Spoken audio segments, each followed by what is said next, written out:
Sabotage. Listen on. Okay. Man, the Beastie Boys are good.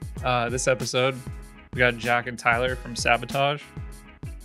We talk about all kinds of stuff, talk about technique. I mean, Jack's 19 and they're doing overtakes. I think you've seen the Miata with like all the white one with all the like black tire marks all down the doors. Like Tyler and Jack are doing that to each other. They're just marking each other up. We talk about all kinds of stuff. We talk about seat time. We talk about Spirit.jp. We talk about trips to Japan, influences, all that good stuff. You know, it's a real typical episode. Doesn't go off the rails too much like some of these other ones. But yeah, definitely talk drifting. Check it out. Hope you enjoyed it. Tire streets. Hey man, get yourself some 651s, put them on the back and freaking throw it in backwards with a couple of sticky boys, you know what I'm saying? A couple of sticky joints. But hey, say your grandma's car needs tires, Goodest Cast has you covered. Goodest 15 at checkout for 15% off. Hey, who even has tires in stock right now? Tire Streets does. Get them, dude. Get them while they're hot. Tire Streets. Dude, you want mud terrains for the tow rig? That's a bad idea, but they got them. Check it out, dude. Tire Streets. Get yourself some Acceleras. Damn, so you guys are roommates? Yeah. Yeah. And you just like both moved. Did you meet each other through drifting? Yeah. Yeah, pretty much. You're like, hey man. We grew up in like the same town, but yeah, just met through drifting. Basically, yeah. I was Miata kid, basically. And you were like, yo, bro, want to drift together? Pretty much. Yeah, when did you guys start? Like what year? And how long? I guess what year will tell us how long it's been, but I started drifting in like 2015. But it was like drifting, like hitting an oval circuit with like no clear direction on what to do, and then took breaks here and there, and then didn't like really start getting into it until like 17 and 18. But I don't think I met Jack until 2018. 19, yeah. Yeah, that's when I started. It was 2019 when I first got my car, and then just started going to events, bone stock, as slow as it can be. Damn. Yeah, bone stock Miata pushing around the track. It's where all the tire marks originally came from. Yeah. I don't get that many anymore. Yeah. Yeah. I noticed once I got my car tuned that the back of my car doesn't get hit as much anymore. It's funny. I'm like, Yeah. Man, maybe I should have done that a while ago. Yeah, that's why I put the turbo on it. Stop getting all the marks.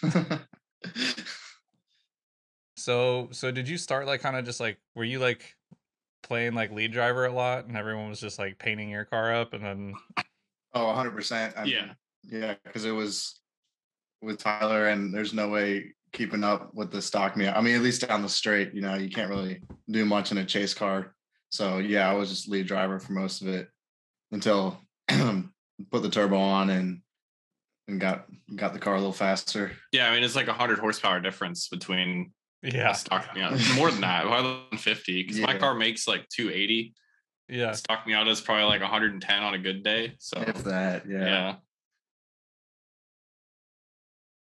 Sorry, my dog's like playing with stuff right behind me. So. Oh, you're good. I'm gonna make him go over there, hopefully. No, he just wants me to play with him. That didn't go to plan. So should have left him alone. That's what I get. Yeah, so you guys, I don't know much about like your like part of the world. I haven't been over there a lot. All I had just kind of started to see was like clips from you guys driving. Like I'm in this like one group chat and someone's like, yo, check these guys out. And I was like, okay, all right. Like, you know, it was like, yeah, I think it was Josh from Front Street was like, yeah, these dudes are. That's our homie. Yeah. He was like talking you guys up a bunch. And then just naturally like started to see more clips of you guys like doing your thing out there, and so I was like, man, I gotta get you guys on here and like see, because the driving level that you guys seem to be like pushing, you guys are definitely like, I don't know, it seems like you guys are pushing the boundaries constantly, like as you go out, right? And that's Yeah, kind of what we all want to do, you know, like absolutely. Yeah. and I'm just curious, like, where did that like inspiration come from? Like, did you like do extreme sports before, or, like action sports, or like anything where you just like No. no, you just like No. no fear, like I don't care if I like wreck this car kind of stuff. I don't know. It's Well, I mean, I guess we have two different origin stories. I mean, for me, it was like I got my 240 when I was in high school, and I used to like drifting on like Forza and shit, and was like, it'd be cool to do this like with my car someday. But it was a couple of years before I met somebody who like actually went to drift events. Yeah. Otherwise, I was going to become like a stance kid or something. it happens, dude. Yeah. I mean, was there's there's a lot. that was the path. It was either stance kid or become a drifter. So I'm glad it didn't go the other way. When I was getting started, you could be both. Yeah, that's true. You can still be both, but it's Yeah, like you can still do it. It's a lot less common, I would say. Yeah. These Shout out days. to Juan. Yeah, shout out Juan. Our buddy Juan, and like he wants to tuck brake rotor. He's getting that low. I don't miss those days. I like reminiscing and looking at my car and be like, damn, it was pretty cool, but like I don't miss putting it on a trailer. I don't miss driving in and out of driveways. I don't miss like a lot of that. Yeah, yeah. Man, I think I just saw like Mayhem videos, and honestly that Super D video, when was it? 5 years ago, I think. The first one with Naoki. Yeah. All those videos from that where it's just all the whole time. It's like that's what really got me. Yeah. How did you find that? Oh, you guys just dropped YouTube. Like just all YouTube. Yeah, 100%. Were you like, you just looked up like drifting and then you're like, oh, this is the coolest drifting. Like I want to you know what it probably was? I think I remember back in I guess it was in middle school. I was like seeing Formula Drift live streams. And then probably popped up in the recommendation like, this is way better. So probably, something like that. But yeah, for me, I guess like the first door into like real drifting was just stumbling across like Japanese driving style. Like I think I remember seeing a video of I think it was Kawabata like doing a crazy entry on Suzuka in D1. And I was like, this is way different than like anything I've ever seen. And I just started like looking at more and more of that. I was probably watching videos of Naoki without ever knowing. Like I remember watching the Noriyaru like Raw Drift series when that came out. And like that was kind of like my foot in to want to go that direction instead of any other direction, really. Huh. That's cool. Yeah. Yeah, so and also oh man, shaky internet problems. Around was like Tyler and everybody that enjoyed the Japanese style. So like that's just how I started drifting. The people I started drifting with enjoyed that. So like obviously that's what I enjoy too. So that's what I kept with. All right. Yeah. So I mean, you guys, it seemed like you're driving a lot, right? Like I'm constantly seeing clips. I don't know if like we were driving more often, like at least once a month. Yeah. But with like the way things have turned out here, there's not as many events as there used to be, and most of them are like 2 to 4 hours away with like not as much seat time as we were able to get before. So we're kind of just like building up to have some bigger events this season, but maybe not able to drive as often. I mean, I'd love to be able to go back to driving once a month, but like I don't even know where to get tires right now. Like yeah, it's a weird I'm sure it's a weird time for you guys, like in a lot of ways. I mean, I heard I someone I'm not on Facebook, but someone like shared your post about the whole situation with one of the drifting series that's in your area. Yeah, I think I told you about it in Discord one night. We were playing You did. Assetto. Yeah. I was like, I was real shit faced and didn't care and was like, dude, this shit sucks. Yeah. I that's the thing, man. It's like if you have the place to drive consistently and like really push, and like the course is set up for that, and like the mindset is like trying to, you know, increase that skill and like technical driving, and when you lose that, like I can't imagine, like if we lost, I don't know, Super D and Good Luck League, and like yeah, if we lost both of those, like I don't know what I mean, I'd still go drive, but it would definitely be a big hit. And so like I can't imagine having like the stuff that went down over there happen would be pretty detrimental. Like yeah, it's pretty much the only thing left now is ran by US Drift. And like that's all we have left. And a lot of it, I mean, not to like knock US Drift, it's just a totally different driving style, and like the way they run things is completely like we would go out on track and run lap after lap after lap for 15 minutes straight before pulling off.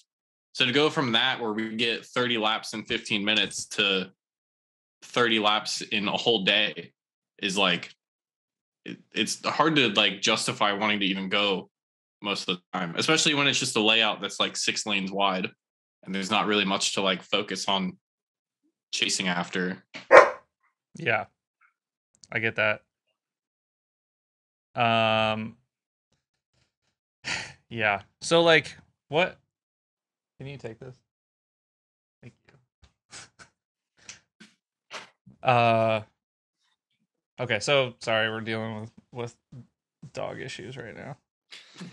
Technical dog issues. Technical dog occulties. So yeah, so like can you talk about what happened, or is that something that you want to, I mean, obviously that's all pretty like fresh and crazy, but yeah, I mean, it's still like fresh, but it's also, I feel like it's past the point where there's not much left to talk about. Like, yeah. I mean, there's nothing that we knew, obviously. Like, we didn't know what was going on behind the scenes, and it just happened really quick. Yeah. And like, I don't see it resolving itself anytime soon, if at all. Yeah. So, yeah. I mean, the only thing I can say for sure is our old spot at Richmond Raceway did actually get more expensive, because some people have been like reaching out to them and asking if they can run an event, and I think I was hearing it would end up being like $350 per driver if we wanted to do the same style as before, and that's just like no one's gonna want to pay that. Yeah, so that's a lot of money for an event. Yeah, but it was like 100. Yeah, it was like 150 before. So yeah, like it's just, I don't know. No one's really heard. Yeah, no one's really. That's kind of just where it's at. It was like a post on the Instagram, and then nothing. Dead silence. Yeah, it must be like really tough. It must be really tough because you guys are kind of like associated with that, but you had like no involvement in the actual like financial portion or any concept of like kind of what was going on in the background. You guys are just like, we're here to drive, like sick. Like if yeah. Like you guys just had like the rug pulled out from under you, like pretty much. Yeah, I mean, we went to fucking every event almost. I mean, you said once a month. I think it was more like 2. Oh, I'm saying minimum once a month. Yeah, sometimes it was 2 times a month, and that's like 3 practice days, comp maybe, and then the drift schools as well. Schools, yeah. And I mean, we paid for all the events and everything. We just love the driving style. I mean, who wouldn't? You know what I mean? Like hot lapping and sessions, and like, who doesn't love hot lapping? You know? Yeah, right. And it's close. It's the closest thing to us. Yeah, it was an hour and a half drive too. Like so. you could street drive there. It was that close. Yeah, I always street drove. I mean, if you're fine with an hour and a half street drive, if you're about that life. Dude, top down, what up? No. That's a little too much attention. We both street drove one time to a school That was fun. Yeah, that was great. Yeah, Good time. but yeah, it sucks overall. But yeah, good things to come though, for sure. I mean, I don't even have a car to drive right now. But my Miata's messed up and I'm building the hatch, so I'm not even worried about not having an event to drive right now. But yeah, and I'm kind of just like saving money because I just spent a bunch of money on like adult house shit. So like I kind of it wouldn't be financially responsible to like go hard drifting again right now. Yeah. So but you would anyway. yeah, I mean I would. I definitely will. But can't do like 12 events this year for sure, like I could 2 years ago. Yeah. Yeah, I think like as time goes on, it's like it's harder and harder. It makes it harder and harder to do consistent driving, but like consistent driving is what gets your skill level up. Like, you know, For sure. if you wait a couple months, which I'm doing right now, and it's terrible. Like I did some of the best driving I've ever done on New Year's, and it's almost what, like 3 months from then, and I haven't driven since. It's like, man, Yeah. so like now all those skills that I leveled up are gonna like come back down. That's not like the new plateau. That was like a peak, right? Yeah. So, I don't know. I feel like well, of course, because the more consistent is gonna go up, but I feel like every time I've taken a big break, I've just wanted to get like I feel like I need to catch up.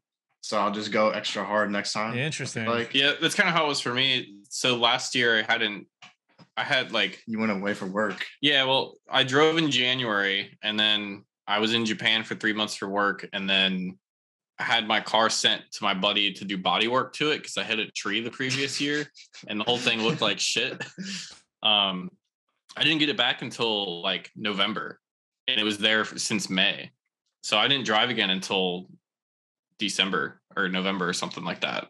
But I feel like I did pretty good at that event. Like that was my first time on B knuckle, and I was like, "This shit's sick. Like this is how I wanted my car to feel the whole time." Like, shout out B knuckle. Yeah.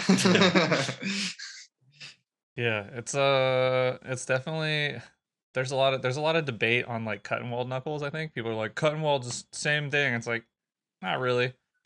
I've driven some wildly terrible cut knuckles in my day. yeah, I mean, I had the Drift Knuckles unicorn kit before, and it wasn't bad. Like it was a really good kit. It just doesn't favor aggressive driving as much. Like it's a lot slower to fall to lock, and it's like doesn't have as like if you're sitting on full lock and on with B knuckle, like it feels like the car's going in a straight line. Yeah. Like I'll end up right where I want to go, and I can just like point the rear there. But with the unicorn kit, it felt like it was real arcy, and like it just wants I had to car wants to drive around it. Yeah, yeah, 100% sweeper. Yeah, and you make knuckles for Miatas, right? Yeah, I do it on the side, little side gig. So hit me up. What do you call it? Miata D knuckle for drift. What like how did the R&D go on that one? Did you just like you're like, yeah, this should be good, and then you throw them on, you're like, yeah, these feel good, or was there like pretty much? Did you make a bunch of versions? Yeah, no, it was pretty much like a cut it and make it as short as possible, and the Ackerman looks real good. It snaps super hard, so like sick. You know why change it? So it works great. It's super simple, and try to sell them at a good price point that doesn't knock people over the head. I think that's the one thing that people. I think that's like the biggest difference in drifting stuff is right now, like in the different like I don't know, like practices or like techniques of drifting is there was like for the longest time it was like zero Ackerman. You want like both of them like lined up, and it's like you see those cars and like they just want to like crab walk, and like they don't change direction very fast, and you can't like set the car up and weight transfer very quickly. They're literally designed to be like throw it in hydro and then just like sit at whatever angle you point it at, right? Like and that's how the unicorn kit is. I'm pretty sure is like zero Ackerman. So like the back wheel. Yeah, so like the hardest time I noticed was trying to like have snappy transitions. Like if I wanted it to go from one lock to the other real quick, it was just like it couldn't keep up most of the time. So Yeah. Yeah, I run my car with like a decent amount of Ackerman also. But like most of the BMW kits, they're all set up like low Ackerman because they're front rack, so you can do that. You can get away. You can kind of do whatever you want. Yeah. And yeah, I don't know, the it's like that's key. There's like obviously like the like how how short the knuckle arm is and all that stuff. So sounds like you know what you're doing. I mean, I've seen the Miata drive and it's snappy and Yeah, like no, it definitely snaps quick, and it's for some they work with like all stock everything. Like you don't need a different tie rod or anything. It's OEM tie rods. The only thing I mean I have the ball joints are bolt in, so they make an extended ball joint to add camber, and that's it. It's just so a little more camber, and that's it. And I run a big wheel spacer too, a 50 mil spacer, but that's pretty uniform among all angle setups. yeah. Yeah, you need clearance, especially with Yeah, like it's like Miatas are double A arm, I think, right? yeah, yeah, Yeah. So you gotta get that wheel out of there. yeah, for real. Poke it out a little bit. So what do you like I don't know. It definitely seems like the amount of I don't know, you guys got to drive a lot, but like with that driving you definitely like pushed and I said that before, but like what did you like what techniques are you like working on or like how are you like how are you progressing? Are you just like I'm gonna throw the car in as hard as I can and see what happens, or like what are you doing to like I don't know elevate that uh driving? Like obviously your tandems are very close. You guys can do overtakes like uh you know You just go like first. dude, I honestly don't even know. Like most of the time if I'm driving, I don't really have an end goal other than consistency. Like so I just try to pick one thing to improve on for a whole day. And like until I can do that one thing consistently, I'm not happy. Um and that's pretty much all I aim for. I mean, like, there's still a lot of other things technically wise, like that I want to get better at. Like, I'm still not as good at tandeming as Jack is, just because when we switched to him having a turbo, then I was the one leading all the time. So then, like, now I'm in a spot where I kind of just don't remember how to tandem right, and like, I'm the biggest thing I'm trying to learn is still like being as close as possible to somebody before entry and like yeah. matching that, That's because what I was gonna say. yeah, that's the hardest part. Isn't it weird that that's like the scariest thing? It is, yeah. It's like, Like, and it's also like probably one of the hardest things to do because you're like matching someone's speed and like you have to like get the jump on them, but then you have to hang there.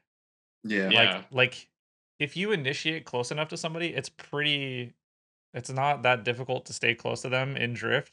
I would say for me, it's harder to stay close to somebody before initiating than it yeah, is for to like sure. stay close in drift. yeah, Yeah, that's definitely something like I want to work on so much because I feel like yeah, like that's like the key to a good tandem or a good lap or whatever you want to call it is being right there on the straightaway, pushing the rear bumper, and a lot of that comes down to the corner leaning onto the straight. It's like treating it like a road race car or something. Like you got to take the inside, cut the line a little, like you know what I'm trying to say. You treat it like you're racing, and Yeah. then so if you get on throttle, get in boost a little bit before the lead car, then you're right there. And it's Yeah. such like a fine technique to. It's so hard. I think that is one of the hardest things, especially Yeah. when the lead driver isn't holding back and they're full tilt too. yeah. Like Yeah. when you get it, you know, like you 100%, like it feels so good once you're right there. And Yeah. that's definitely something that we all like as a team all we're working on. And Well, I think that's part of why like we work so well together too, is because both of us are just trying to like one up the other, essentially. Like if I'm in the lead position, I'm trying to fucking run away. yeah, And he's Sick. trying to keep up. And if like we switch, it's the exact same Right. mentality. It's like a Like cat he's and trying to run mouse. away from me, and I'm just trying to like be on his door the whole time. See, I think that's really important, and that's something that gets missed because I've heard people go, "Oh, I was trying to tandem with him, but he was just running away from me," and I had to explain like that's just what we do. Like that's as the team, like Yeah. if you're the lead car, like you go as hard as you can, like you're Yeah. going as fast as you can. You're not like hanging on the straight. You're not like doing any of that stuff because all it does is like choke everybody else up, and then you initiate and speed up, and Yeah. they're hanging back. Like everybody just goes. Right. And like I don't really. Yeah, I mean, I was even doing that with a known driver, and I think he thought he was being nice to me. Like he was like being nice to me by like Yeah. pedaling it on the straight and like kind of like hanging back or whatever. But then it just Hit like him. nah, that's not one of those cars that you just like rear end, dude. That'd be like gloves off fighting in the Oh God. probably. I don't know. But yeah, I think that that's like super important, and a lot of people don't understand why.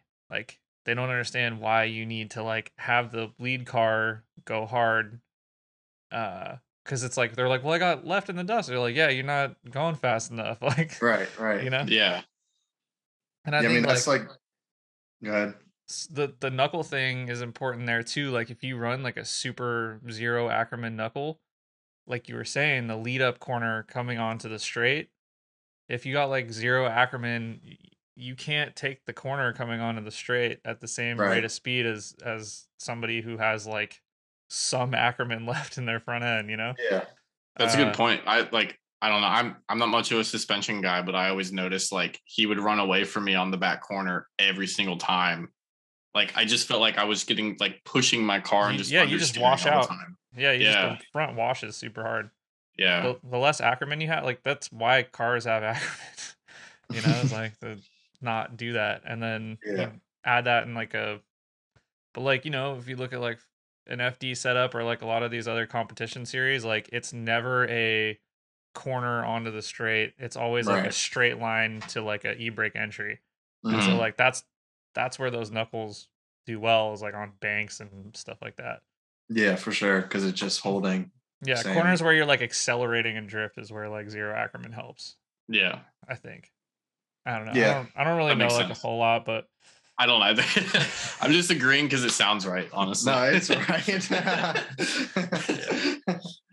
yeah. So I think that's like why Wisefab's popular in like some realms, is like, if you're like getting into drifting and you're like, I want to do banks and I want to do like big fast sweepers, and like I've driven a Wisefab car, and it's like, yeah, if you're trying to like accelerate on like a big wide sweeper with like a LS, like that suspension, it does exactly that. You can Yeah. still do it with like the type of knuckle and suspension that we have, but just it's complicated, man. Yeah. It's so weird how like divided that Oh, it is. is insane. I try to explain it to people and it's so hard.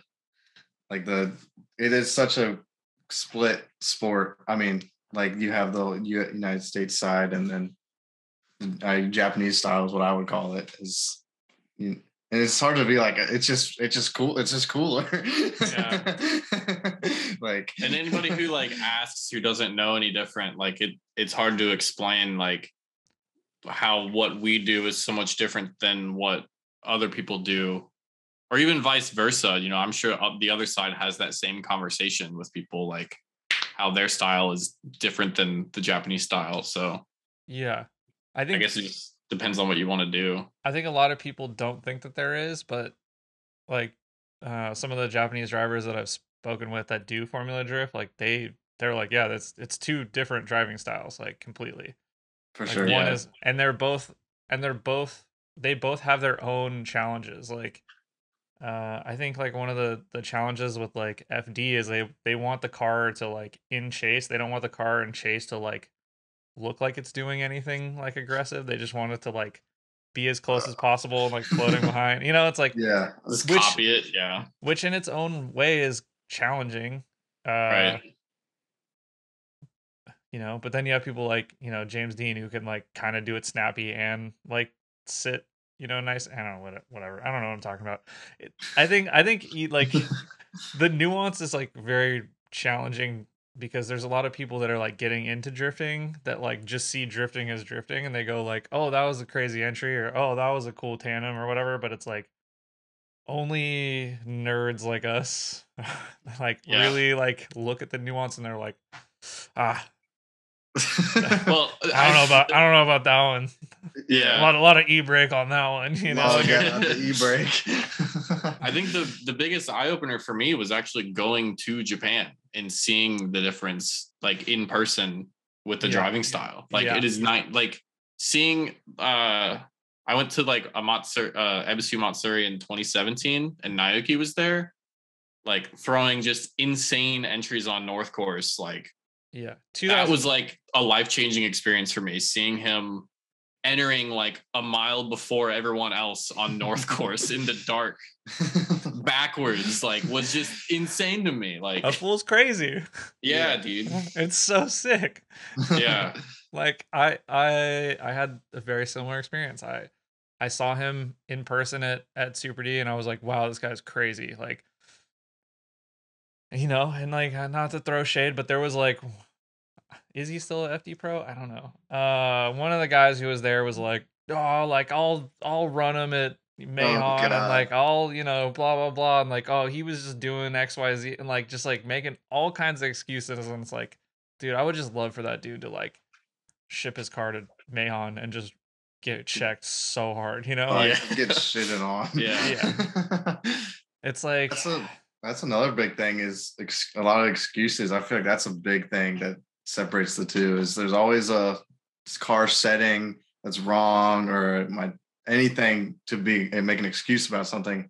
Where like I feel like when this grassroots Japanese style is like fools coming out, like the fucking wheel hubs are all like, there's so many things that aren't perfect, but like, you just drive through it. You mean like your Miata? Yeah, I mean, I guess I'm calling myself out. No, but that's sick. I mean, like I think that's kind of, well, you know what I mean? Like if you bend a tie rod or something, you're just doing a quick eyeball alignment right there, or like a little toe plate. And you're getting back on the track and you're going and you're lapping. Like you're not super focused on any super little detail. My last event where I bent a tie rod, I didn't do anything about it. I just drove it with a bent tie rod for like the whole. That's a little much. I've bent one and I lined it out. I think I've done that before. Yeah, I've bent it on. Was it Drew from Crash Styles' car? And like it was just like, it was like a wild hot lap session, and I was like, I'm not missing this. Exactly.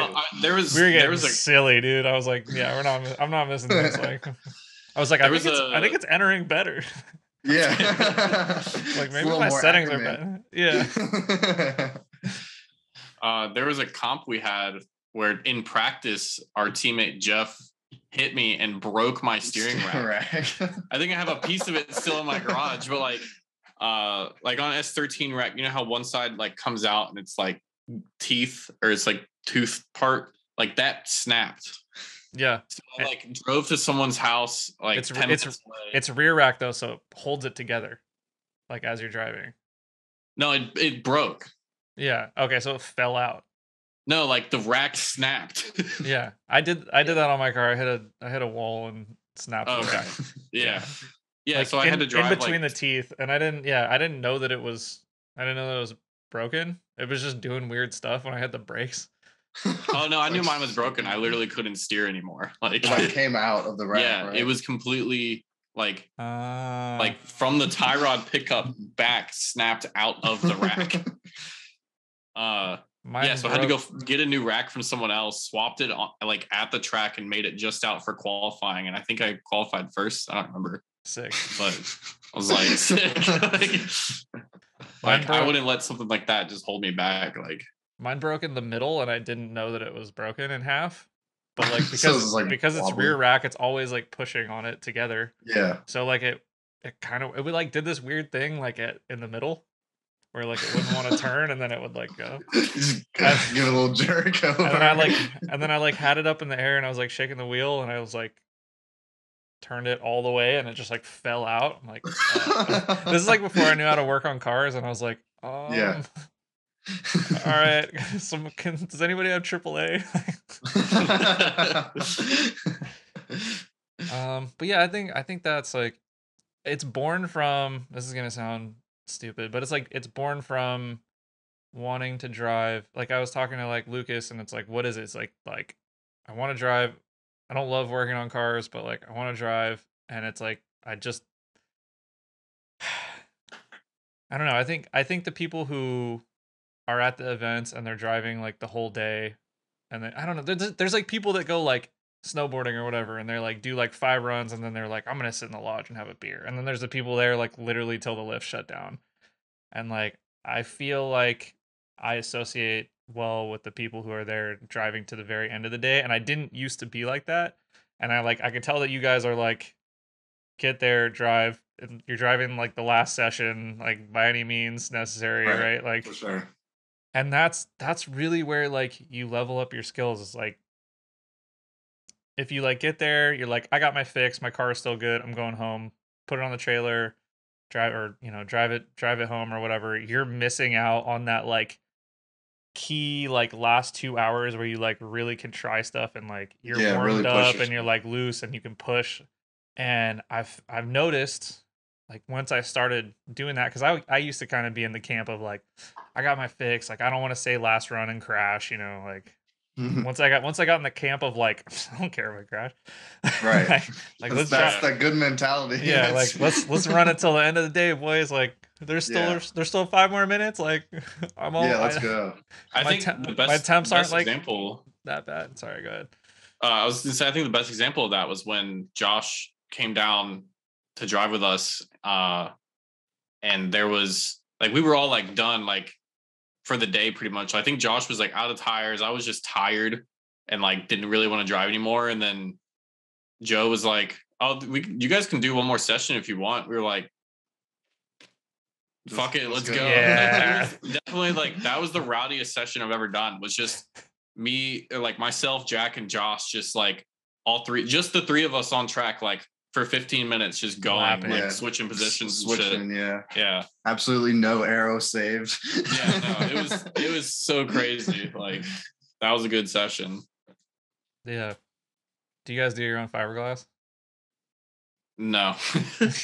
I don't. The Miata's all OEM plastic.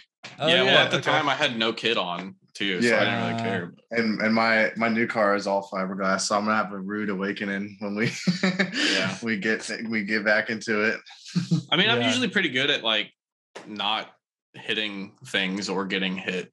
So like my kit that I had before I hit the tree survived the whole year until I hit a tree. Yeah, and it like that. It just exploded from going off track and hitting grass and everything, just yard sailing as I went. I was gonna say with like excluding me, I feel like we're pretty good about keeping the cars clean. Yeah, I mean, like there's only so much you can do when it's like a little zip tie here and there, and it like catches something and it's gone. But we lasted a good amount of time. We had like 1 or 2 pretty bad oopsies. But besides that, it's all little marks, and that's not doing anything besides leaving a little tire here and there. As I've found as I've been pushing, my like crashes are getting like less.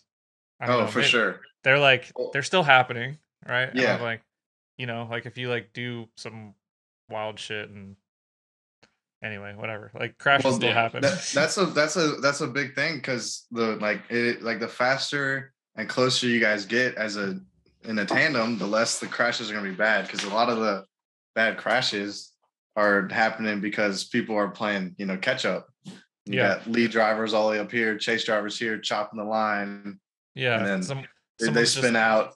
Someone's like no angle, full throttle, just like coming in. Right, slam on the brakes. They're too far to like be watching what the lead car is doing. Yeah, that's a big one too. So when you get huge one. Yeah, when you get to that point where you are bumper to bumper down the straight and lead car spins out, you're spinning right with them. You might rub a little bit, but nothing's gonna happen. Like that's what I think a lot of people don't really think about that much with the tandeming is like if you get closer, it's not going to be as bad, you know.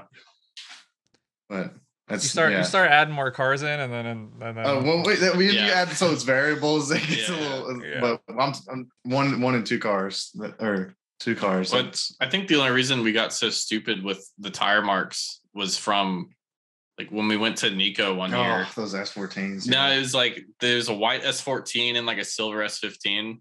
That we like ran up to him. We're like, yo, can we ride with you real quick? And we're like, oh yeah, hop in. Like, and this S15 was like every lap on the door of the S14. Like after, and there were tire marks all over the side of this S14. We were like, that's sick. We want to do that too. And it was so good because it was like there was a white car with black, and it was fresh side skirt with no marks on it, and the door was just like layered with tires. Yeah. It was so sick. So cool. How crazy is it? Like, so you guys have been to Japan. How crazy is it that there's just cars that you've never seen clips of or pictures or ever seen or heard of these drivers at all, and they're just like unbelievable. Yeah, right. No, yeah, that's a good example. Like those two cars are a good example. Like I don't know who the hell they were, but they were insane. They were fucking incredible. Yeah. Like easily the best ride along I've ever done. Yeah. Like was just in some dude's like stock S15. Yeah. Well, I mean, we're like 20 years behind them, you know? Right. Yeah. And I mean, they were older guys too. They were both like in their 40s. Just like, they had the day off. If I can pull that off, man. Like you guys got some time. Like hopefully we can still be doing this. Like, you know what I mean? Yeah. Hopefully. I'm trying to ban race cars and shit. They hate us, dude. Yeah, it's rough. Yeah. Well, hopefully we can still have fun in the future. I don't know. Maybe we'll just I don't know if I want to live in like a VR reality future where we like still do drifting, but it's like not. It's only on Assetto. Assetto 2. Yeah. When's Assetto 2 coming out? Assetto 2 where you have to like work on your own car. Oh God. With the little like VR handles. Right. Yeah. Does anyone have a tie rod? You gotta walk around the pits and talk to people. That's the DLC. The DLC is a tie rod package. Yeah.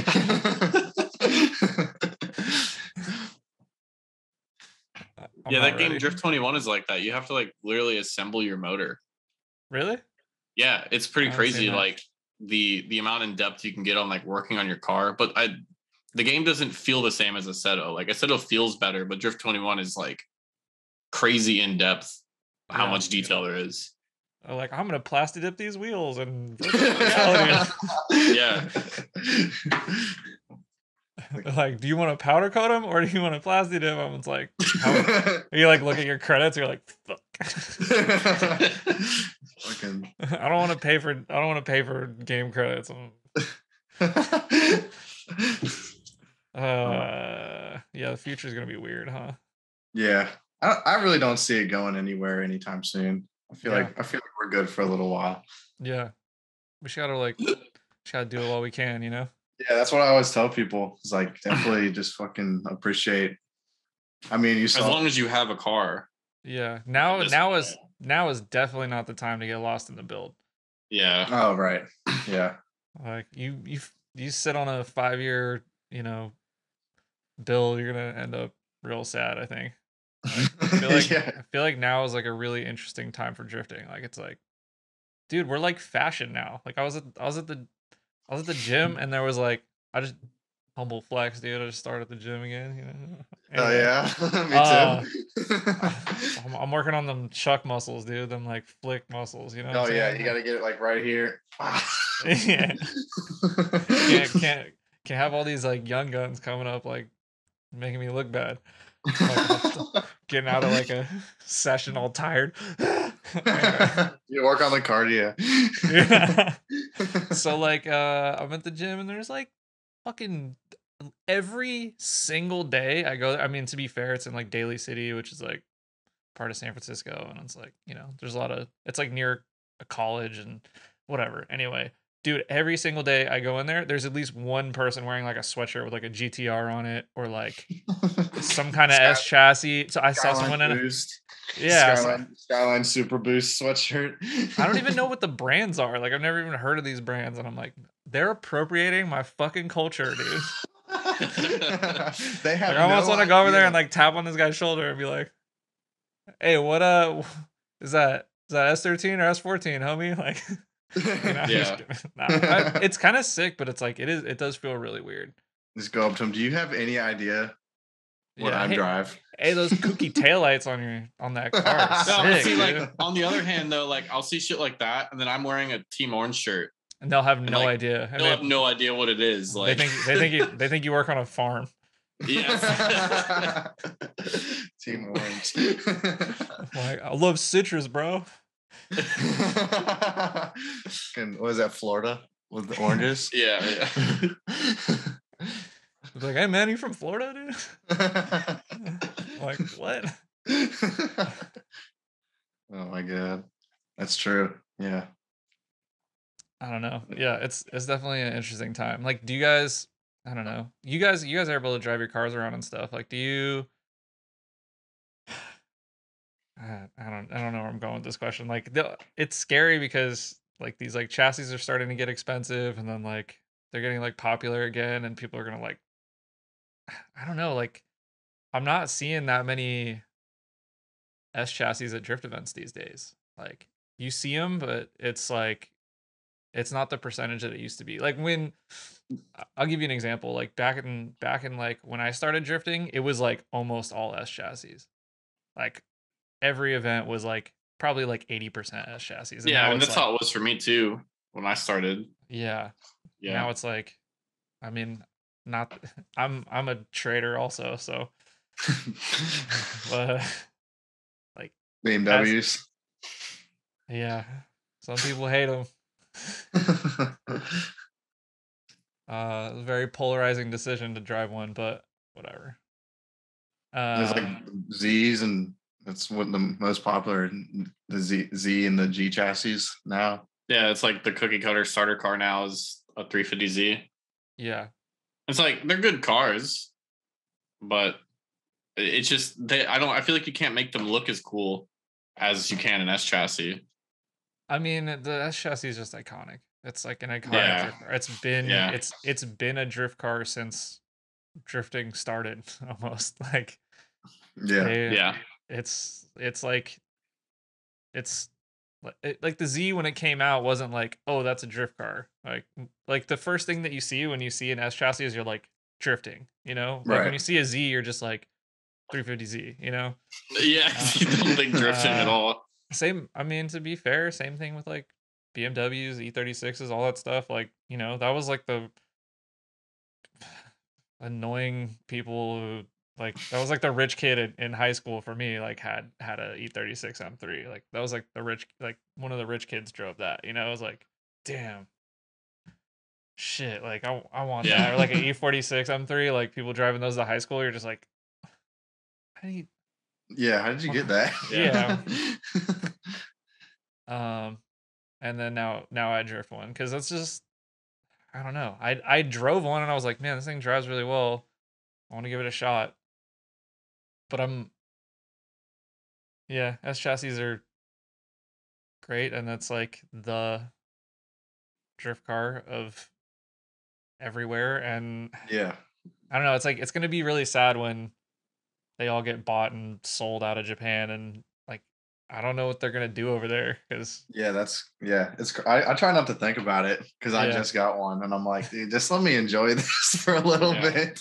I mean, yeah, at least you got see like I think people like us will always be able to do that kind of thing where, you know, maybe the chassis will be more expensive or you'll get like a rolling shell and it's going to be like X amount of money, but like the person who wants to just buy a car who can't work on cars very well, like I think luckily we are fortunate enough to have the skills to like if you got a non-rolling shell, you could have a running car within like 6 months, right? Yeah, for sure. Like either of you, I think would have easily have the skills. I could even do it, you know, which is saying a Yeah. lot.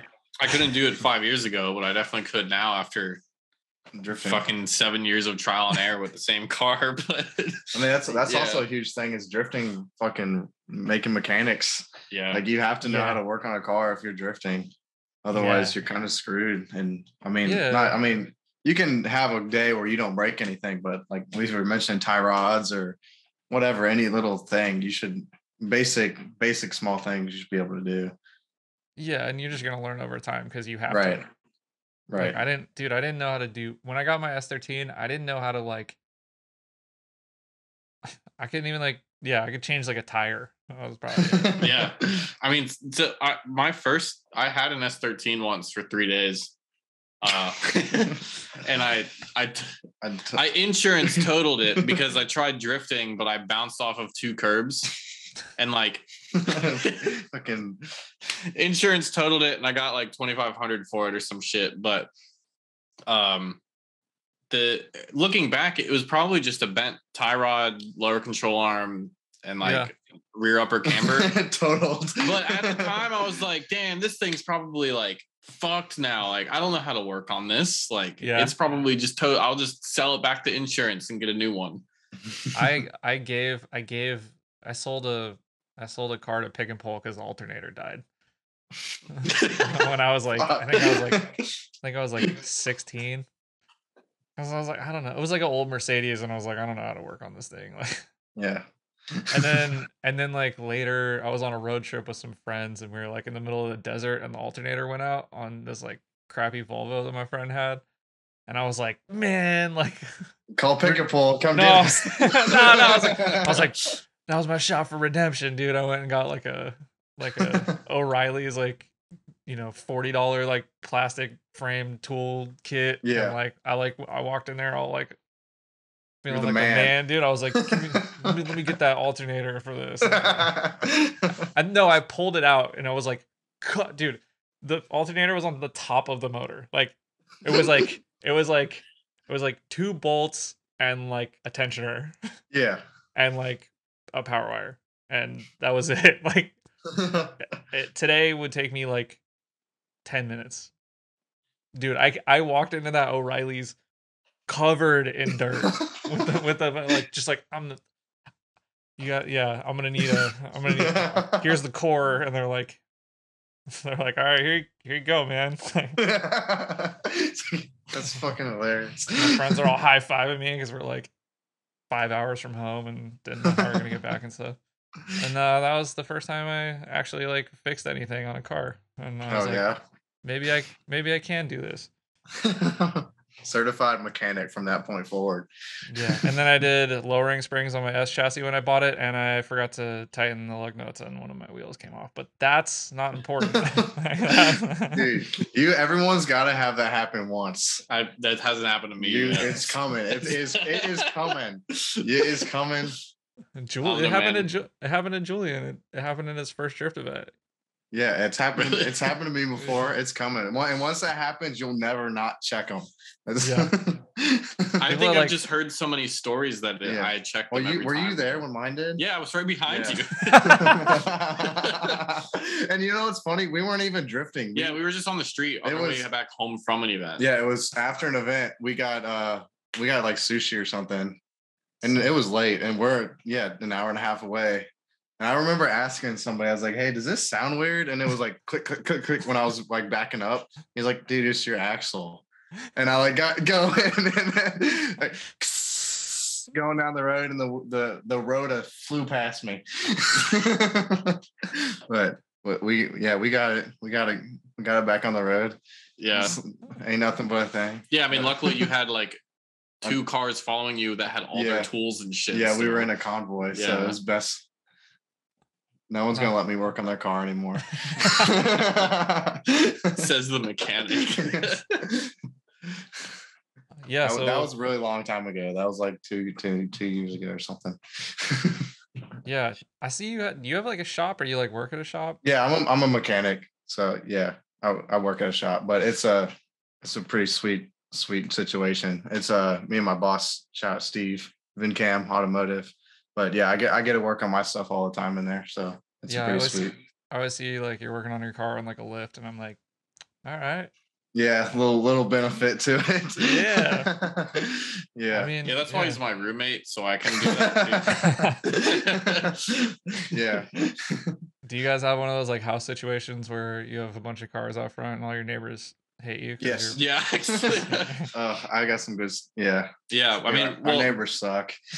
Like here right now, I've got S13 Shell, like it's our parts car basically, and then he's got an S14 and Evo. I have the FRS in my Tundra, and then I have my S13 in the garage.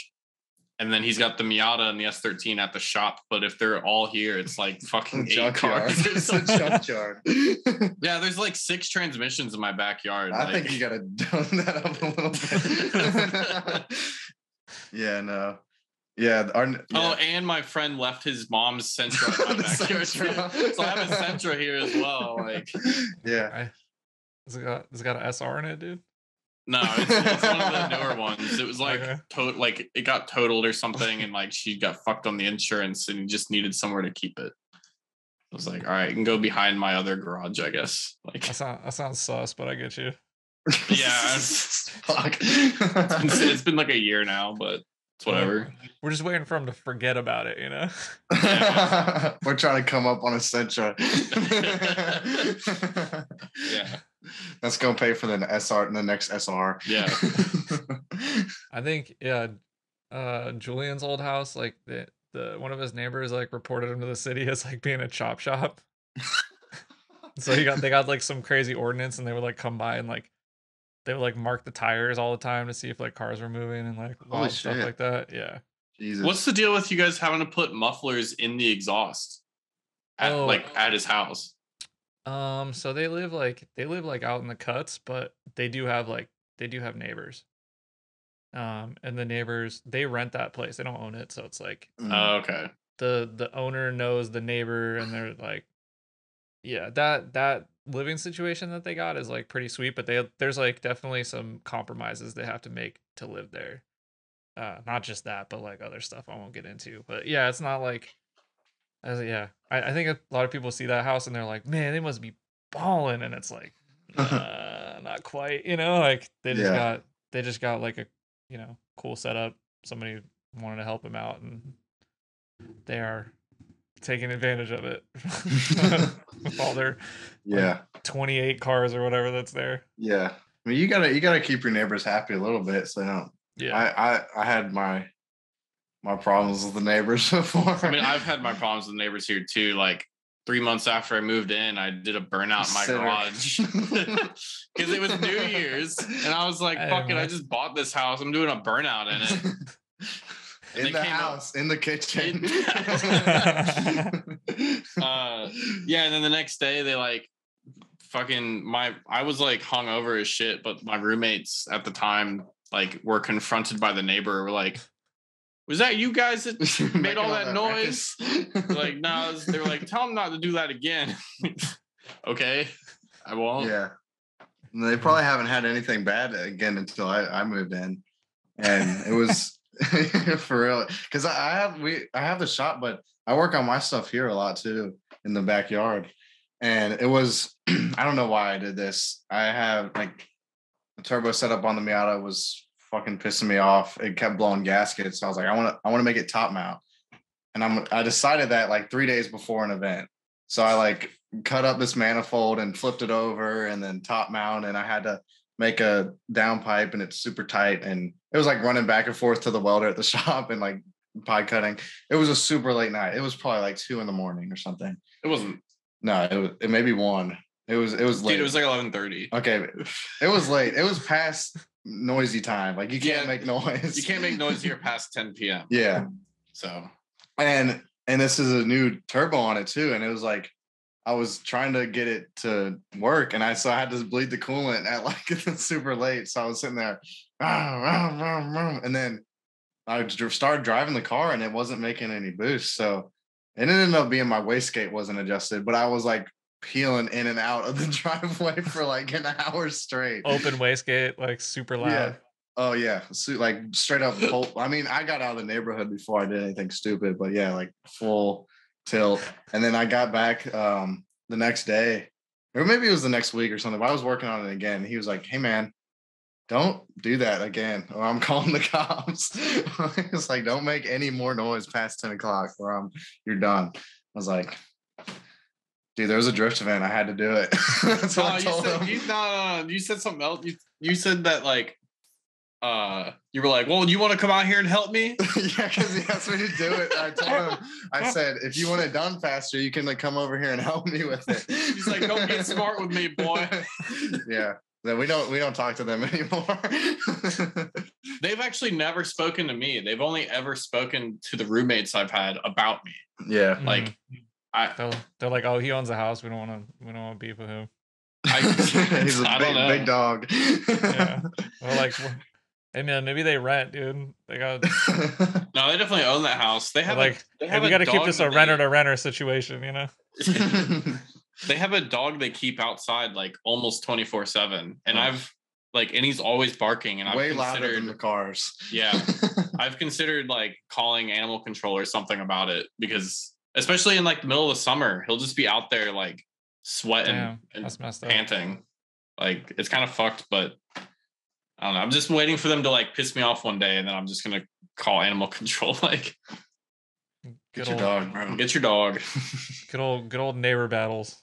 Yeah, I think no car person is without some kind of like neighborhood beef. Yeah, probably. They're the only ones though. Like, neighbors across the street don't seem to give a fuck. Yeah. And then like, I don't know, none of the other neighbors around here have ever said anything to us. There's always one though. Yeah, there's always one. Oh, they're done once my SR's working. I'm doing a sitter out front. I'm rolling through the gators down the street. I left my S13 in my dad's like townhome neighborhood. That's all like HOA for like a couple days, and it had like Arrow like all stuffed in the back, and like I was on Steelies, and like dude, they reported it as a fucking abandoned vehicle. Oh, they did that to my S14 when it was out front. Yeah, you didn't have a license plate on it though. No, I did. It was expired though. Okay, yeah. Yeah. There's abandoned S chassis in the roads. Dude, it's hard out here for us. Yeah, dude. So much more shit to worry about other than a fucking car sitting in the road. We're just trying. I don't know, man. I feel like we're all just trying to like enjoy our lives and like do the thing that makes us happy. And it's like, why does it have to be so complicated and like? Yeah.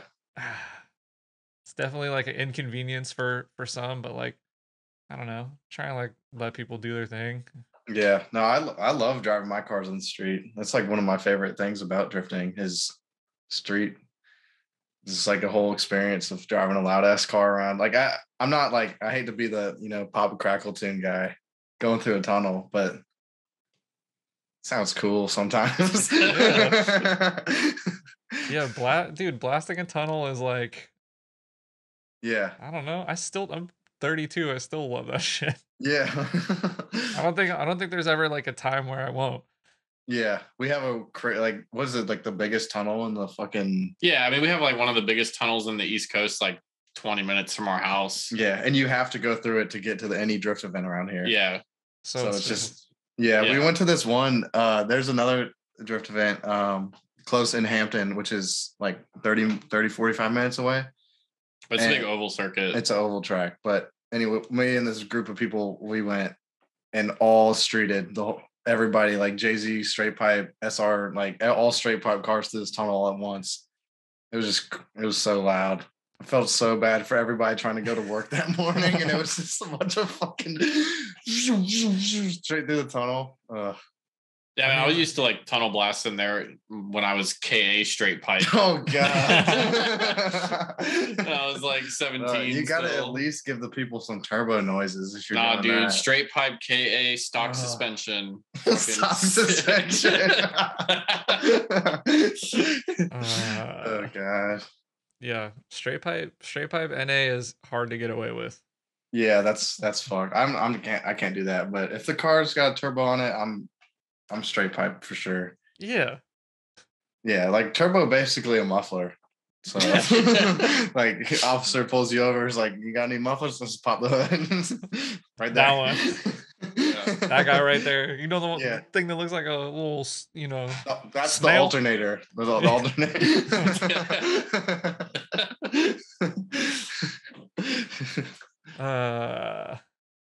Yeah, do you guys have like, I don't know, do you guys have like emission stuff, or can you kind of do whatever out there? It's not as bad as California, no way. Yeah, there's no emission. It's just state inspection if you want it to be like street legal, or if it's 25 years old, you can pretty much drive anything you want as long as it has headlights and taillights.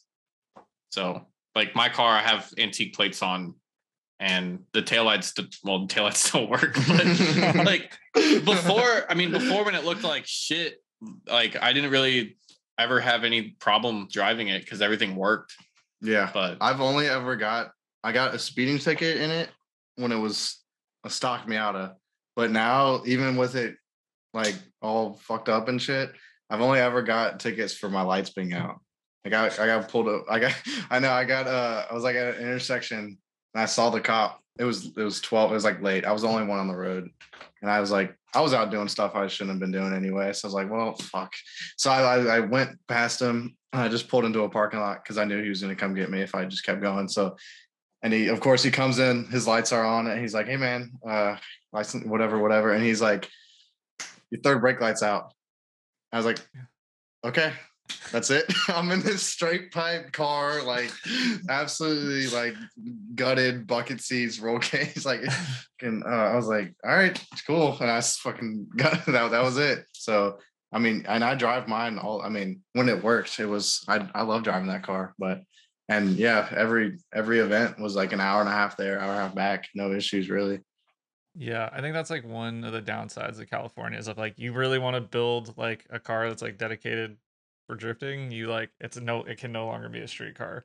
Yeah. You can have like a street drift car, and there's like a lot of people who do that, but it's like once you put the cage in it, if you get pulled over, they're like, okay, what's in this? Like, oh wow. There's no. I mean, you can still get away with it, but it's like, yeah. It's definitely a lot more dependent on who sees you.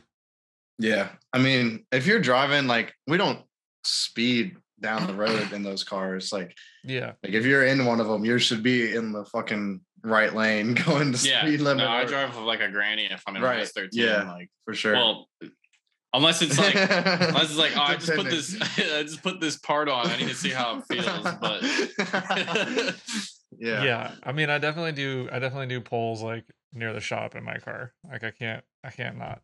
You can't not test it before the event. Oh, yeah. Like how many times you like got on it and you're like, oh, it's breaking up. Like, okay, I need to fix that. I can't put it on the trailer. I can't like go to the event yet or whatever. Like, yeah, for sure. Yeah. That's what you tell the officer. Like, dude, I'm just doing some pulls and testing before I go drifting. Yeah, exactly. I'm really not excited for that conversation when it happens. I'd be like, hey man, look, I've been having breaking up issues. Like, I gotta take this car to LA. Like, yeah, I don't really want to get there and figure it out there. So I'm just trying to figure out this boost creep. I don't know why it's hitting 30 pounds. I'd be like, you want to go for a ride? Yeah, you want to see? You think you can drag it for me? yeah. Can you watch the AFRs for me, bro? I'm street tuning. I actually street tuned my car, the Miata. So I was riding around with a fucking big ass laptop. Like, it wasn't like me tuning it. It was like the Mega Squirt has like a auto tune. So my buddy Alex got me set up with it, got the settings right, and then it was kind of go drive around and let it mess with the tables. Yeah. But yeah, I was like sitting in the big giant laptop, couldn't see out the window, like, and just doing pulls after pulls after pulls. I never got any problems. I mean, looking back, I probably was super lucky, but yeah. I mean, I've been lucky all the recent times I've gone. I have there's like 3 different ways to get on the interstate from my house, and I live near where 3 different interstates cross with each other. So if I want to like go do a quick pull, like 3 minutes down the road, I can do it real quick. But like, I think every time I've driven the S13 recently, I'm pulling on the interstate, hitting 100, and then driving like a grandma the rest of the way. That's like with like a quarter inch of toe out, hitting 100 miles an hour. That's funny because that's kind of what I do also. Like, I don't know. I don't have like a car to drive around much, but like if I drive my girlfriend's car, which is fast, like I'll do like a pull and then like I'm good, and then I'm driving like the speed limit, because it's like when like if I don't know, like when you're a kid, you're like, I'm just gonna drive fast everywhere always, you know, and then it's like, why? I don't need to do that, especially like. Well, for me, like I daily drive a fucking FRS, So there's not much like excitement with You're slow as speed. fuck. Yeah, like it's fun if I'm taking corners. Like that thing hauls ass, like taking a good on ramp or like Dude, some it's twisties. all about in the corner. That's all it's about. But then like I get in the FRS and I'm like, or the S13, I'm like, oh, I have almost 100 more horse in this thing. All right, let's weighs see. like 500 pounds less. Yeah, probably. Well, actually, they're not that much different. I think stock FRS like full interior only weighs like 2,800. No way. Yeah, my car weighs I think 27 with the cage, so there's not that much of a weight difference. Yeah, what do you think of that car? Would you drift it or? Yeah, I've been getting like a lot of like mixed signals on like the ZN6, ZN8, like ZN. Yeah.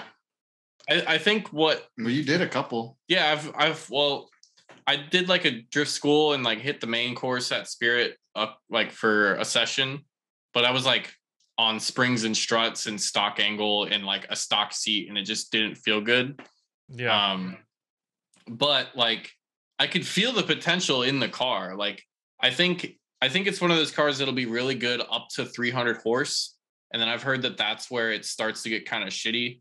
Something to do with like the way the subframe is and the way the suspension is. Like there's not enough anti-squat in it to get grip under high power. That's at least like because I talked to Rich Whiteman about it, and that's what he was explaining to me, was that they're just not as good. Like when you get into the high level and you need lots of grip, you get JZX. You just you get a JZX instead. But it's a good car though. It actually has the same rear end as a JZX, like the same diff, and then like it's a stout car. It's just I think I find it so crazy that all the Toyotas have like the same diff for like 20 years. There's like fucking this one works. Yeah, a lot of people just put a welded IS300 diff in FRSs. Yeah. So, but I don't know. I like it. Like it's a fun car for sure. I just haven't been able to get to that like high level with it yet. Like I haven't been able to push it the same way I would push my S13. So I can't like judge it the same way I would. That makes sense. Why so Jack, why go from Miata to S chassis? Cooler. Come on, man. I mean, if we're technically speaking, so my car is the Miata is like a T25. I had a Garrett, like the SR stock turbo on it, and making like 190, 180, I think, on like 8 pounds of boost or whatever. And then I just put like a T28 replica on, I think. And I was running 195, 45, 15 Federal SS. It's like fucking like the super small tire. Yeah. And that I mean, the problem with it is there's like you can't do much. You can go from like a 16. I'm gonna get people mad about talking about that. Like but like I mean, I went to the Kenda in a 15, which is like a 55 sidewall, and it just feels awful. I mean, it's just like so much rollover, and there's absolutely zero grip in the Federals once you have enough like power. So it's all in the throttle technique, and so I mean that's all fun. Like that's my shit. Like I love that, but it's like I wanted to just take it to the next level, and like if I throw any more power at the car, like I turned the boost up and I put methanol on it, and it was like blowing those tires off. Like, it's only tire. Like tire equals speed of drifting. Right. And I'm absolutely not gonna fucking put 17s on it. So no. I mean, I just think I just want something a little different, and I think the S13 looks sick, and I think SRs sound amazing and drive great. So I don't know, just want something a little different, and it's just something I've always wanted. I mean, when I was getting into it, it was either the Miata or a S chassis, really at the start of it, and it would just happen to be easier to get a Miata. I mean, I got it for like super cheap, a running driving, and just went and drifted it like the next weekend. So, and that's just I kind of got sucked into. I mean, I won't say like a rabbit hole, but I mean, it was just it worked so good. It probably still would. I mean, it blew a head gasket and a couple months ago, and I was like, I've been trying to build the But S13. literally only because it was leaking coolant, right? Right. Yeah. It was like- just leaking coolant. Like, and it was on the way to an event. And dude, I had like no gauges in that thing either. Like my temp gauge didn't even work. So if I probably had a temp gauge, I probably would have been fine. But anyway, it's such a good car. Still is. It's like, fix it. I could probably go drift. I could probably fix like, if I got a good solid motor in that thing, it would be awesome. But yeah, it was like trying to build the S13. I've had that thing. I've been getting like the images pop up. Like 1 year ago today, I put my SR in for the first time, and it's like trying to build them and drive as much as we were driving is just impossible. I couldn't do it. Yeah. So yeah, the head gasket blew. And I was like, all right, fucking, that's it. I'm finishing the hatch. Like this is it. So that's kind of where my head's at right now. Just focusing on that and trying it out. Because I've driven a ton of them, and they definitely, like my buddy Tyler Shilo, his car is super cool. It's like the same setup, and it just feels so good and just like sounds crazy. And I mean, for some reason, if I finish the car and I'm like, this sucks, which I can't see happening. I can't see happening, but I mean, Miata's still there. I mean, I still have it. It still works fine. But yeah, I mean, really, I don't like competing really, like in a competition, like I fucking just love driving with the boys, really. That's my thing. Competing with each other, like Tyler was saying earlier, like trying to get better and better. But like one-on-one tandem competition with a dude you don't know is like, I don't know. That's just not really my vibe. It takes the fun out of it a little bit to me. I mean, like, that's really interesting because like I saw you doing competitions and I was like, wow, he's a good competition driver. Like, yeah, I mean, I did pretty good with this last comp we had, but like, I mean, fuck, I put 2 motors in that car in 1 week trying to make the event, and I was like, dude, if this was just a regular event, you would have been like, whatever. Yeah, if it was some practice day, I would have been like, I would just hit the next one. But it was like super late nights and like after already working on a car all day, I was like, man, that's rough. I get that competition brain too, where I'm just like, I have to be ready. Like, I don't want to lose this. And then I show up and I like make some stupid mistake, either like, I don't know, like the last one, I just didn't get into the third. And so like on my chase, I like tried to run the whole course in second with like a super short final drive, and I'm like, I never would have done that. Like I didn't do that the whole rest of the day. Like only in like one of the battles, and it's like, and then I'm like hard on myself about it, and it's like, well, yeah, I mean, the one thing, like, I'm super fucking competitive. Like I want, like if I'm entering in the competition, obviously you're entering because you want to win, right? Yeah. And that's like, so I don't know. I just like, I'm not like that at all. Yeah, I mean that's just how I am as a person. Like if it's like with sport, I used to play sports, and I was like, I always want to win. Like you're not a majority of the time you're playing to win. So and I mean it definitely was a lot of fun because the people I was driving with were all my boys, pretty much. I mean, I don't think there were many people that entered in it that weren't like our normal crowd. So it was Josh entered in a lot of them, and Steve Facenda.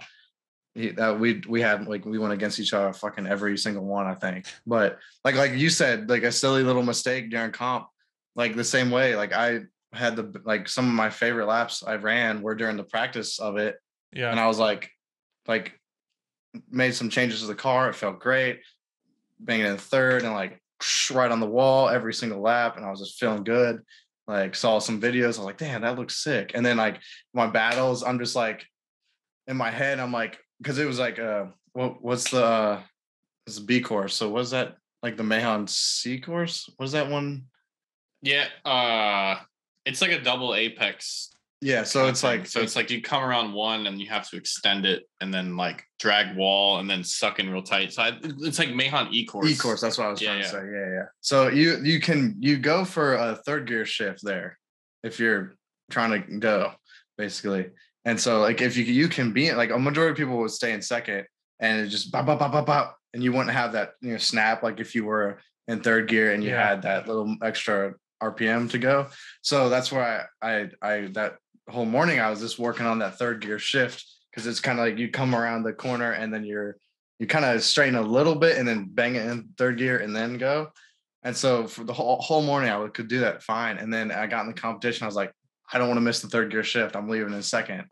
And of course, it's not going to be the same lap. There's no way. So Yeah. I mean, I still ended up doing all right. I ended up losing to Steve because I didn't put it in third, and I like sucked up super super shallow and like ran over a fucking tire. My side skirt fucking pieced out, and I was like sick. But my chase form was all right. But and then after that, I was like, all right, I just need to chill and then run my normal laps, and I was fine. But it's like that type of mentality seeping into drifting is like not my vibe, and I'm just like, drifting is like it's the coolest thing, and it's so much fun. Yeah, it's like I don't want it to get all serious, Yeah, it should be an escape, not exactly. Right. That's like the big thing is like it should be an escape to get away from stress and everything. And then when you bring I have to get the car ready for this, I have to do as best as I can, and then but also at the same time, you always like that's how you get better is you beat yourself up a little bit to get to that next level. That's like that's a huge part of it too. Is like just constantly pushing. So fuck it. If those late nights are what's going to get you there, take those late nights, put those motors in. Yeah, I remember when I did those late nights just to like make it to like a skid pad day or whatever, because like you just that was what it was. That, like, I mean, I want to go drifting that bad, like. Yeah, no, for sure. Yeah, no, I've definitely had a good few late nights recently with that hatch. It's like sometimes that humbles you a little bit. Yeah. It's like, but it's good too. Like I thought I was going to be done with this 2 weeks ago. Like, right? Why am I still working on this one part? Like, yeah, I'm working on trying not to rush shit because that's really like what I do is like.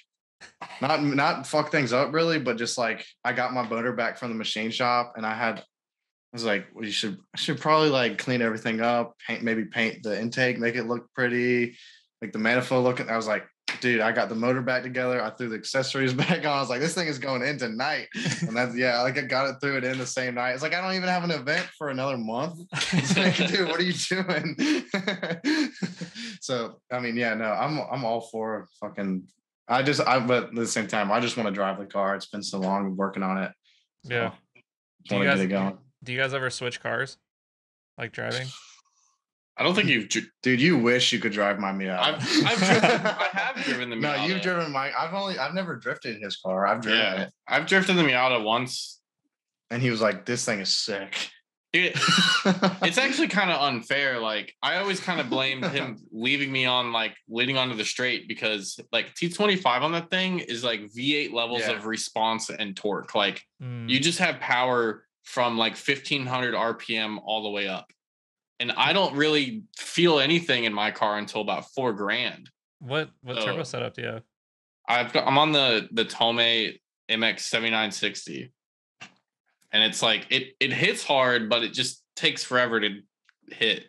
Those are journal bearing, right? I think so. Yeah. It's I don't know. I wish I had just gone a different route. I think I just got it because I bought it when it was like brand new, and I was like, Tomei, that's like super JDM and sick. Like, is that the like bottom out one? Yeah. Yeah. I think I almost bought that for my car at one point. Yeah, I mean, I've heard that the one for Jay-Z's is better. No, I almost bought because I used to have an S13. Oh, okay. And I almost bought that for my SR, and then I instead got a no-name brand one that ended up causing my motor to die. Fuck! I thought that was going a good route. No, the wastegates that come on the no-name turbos, sometimes they don't work. Shoot. No name turbo been giving me out of hell. It felt fast though, dude. I was like, damn, this thing rips. I was like, and then it was like 30 pounds. I was coming down. It was like full track at Thunderhill, not like the big crazy fast entry that we do, but they have 2 tracks. There's like east and west. This is on west, and I'm like going on the front straight. I'm like, man, this thing sounds good. Like it's pulling, and I like look at the boost gauge, like 22 psi. No tune, like stock ECU, and then I I immediately like lift off and it's just knocking, dude. I think fuck.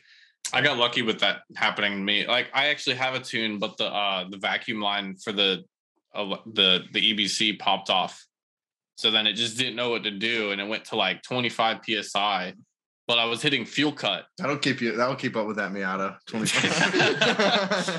Yeah, I was hitting fuel cut, and I was like, "Why does my fuel keep cutting?" My turbo sounds crazy though. If I only like looked at the boost gauge once, and was like, "Oh, I should probably figure out what the hell's going on." Like, Yeah, that's not good.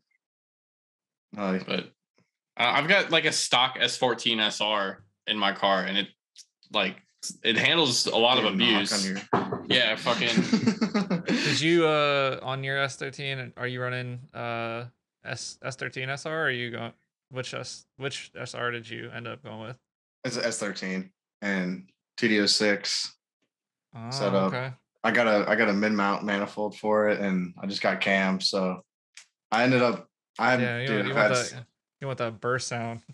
Exactly. That's all I really want from the car. I mean, I want to do that too. Like, I wish I had gone that route instead of the 7960. It's just when I bought my turbo, like I didn't fucking know any better. I didn't know anybody. So yeah, that's really all I want that car to be is like, I don't know. Can you call it a Mahon car? Like that's the style I want it to.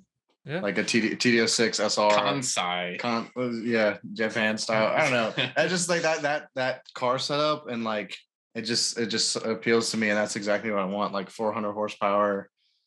It's pretty specific to that area. Yeah. Like yeah, cars that drive at Mahon, like they have like that's like the cool spec. Yeah.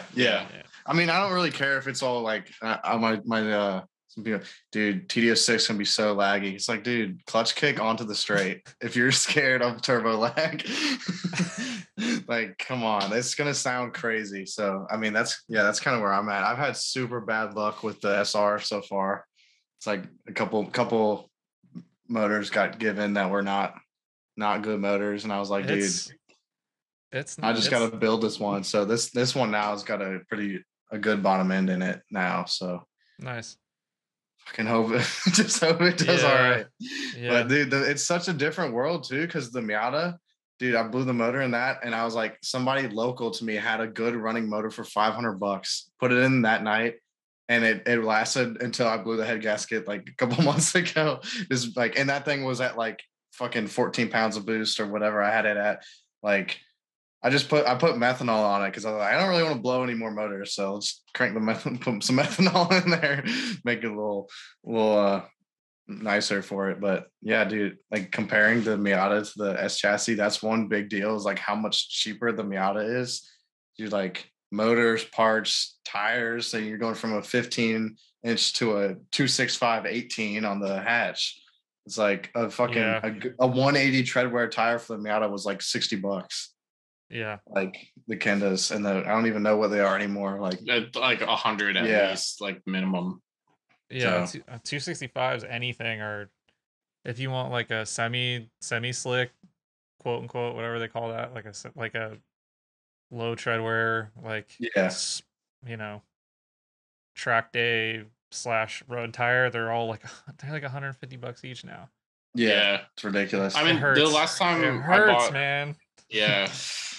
The last time I got Acceleras, it was like 97, but that was through like a group buy with people when we bought 50 tires. Yeah. So like that seems to be the only way to really get them at a decent price right now. Yeah. Is like people who are offering group buys. So. Yeah. Why is it hard to drift now? It's like, bro, you doing any group buys on tires? You know where any events are at? Yeah, I feel for you guys because like you've been drifting you've only been drifting 4 years, right? Like, yeah, I mean like three. Yeah, 3 years. Yeah, and it's like, I mean, the last like 10 years for me was like you could always get tires. Like that was never never a thing. You never thought like, oh, like are tires gonna go away? Or are tires gonna be so expensive that this is like impossible to do? Like, especially like when you're first starting out, and like I don't know how old you are, but someone told me that you're like early 20s, right, Jack? I'm 19. What the okay. Man, we're all fucked.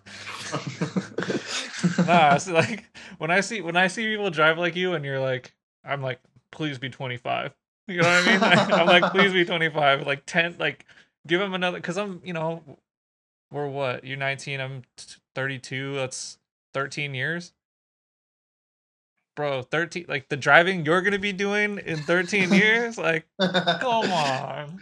You know what I mean? Like, so, but yeah, like last 10, I mean, I've been doing events since like, I think 2010 or 2011. So like, I guess like 12 years now.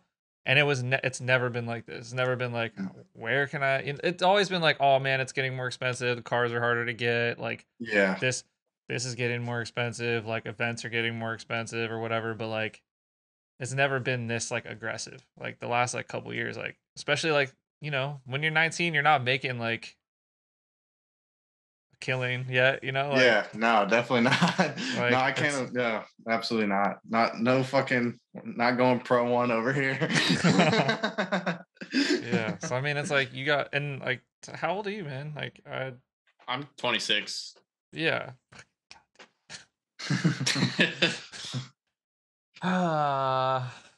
Yeah.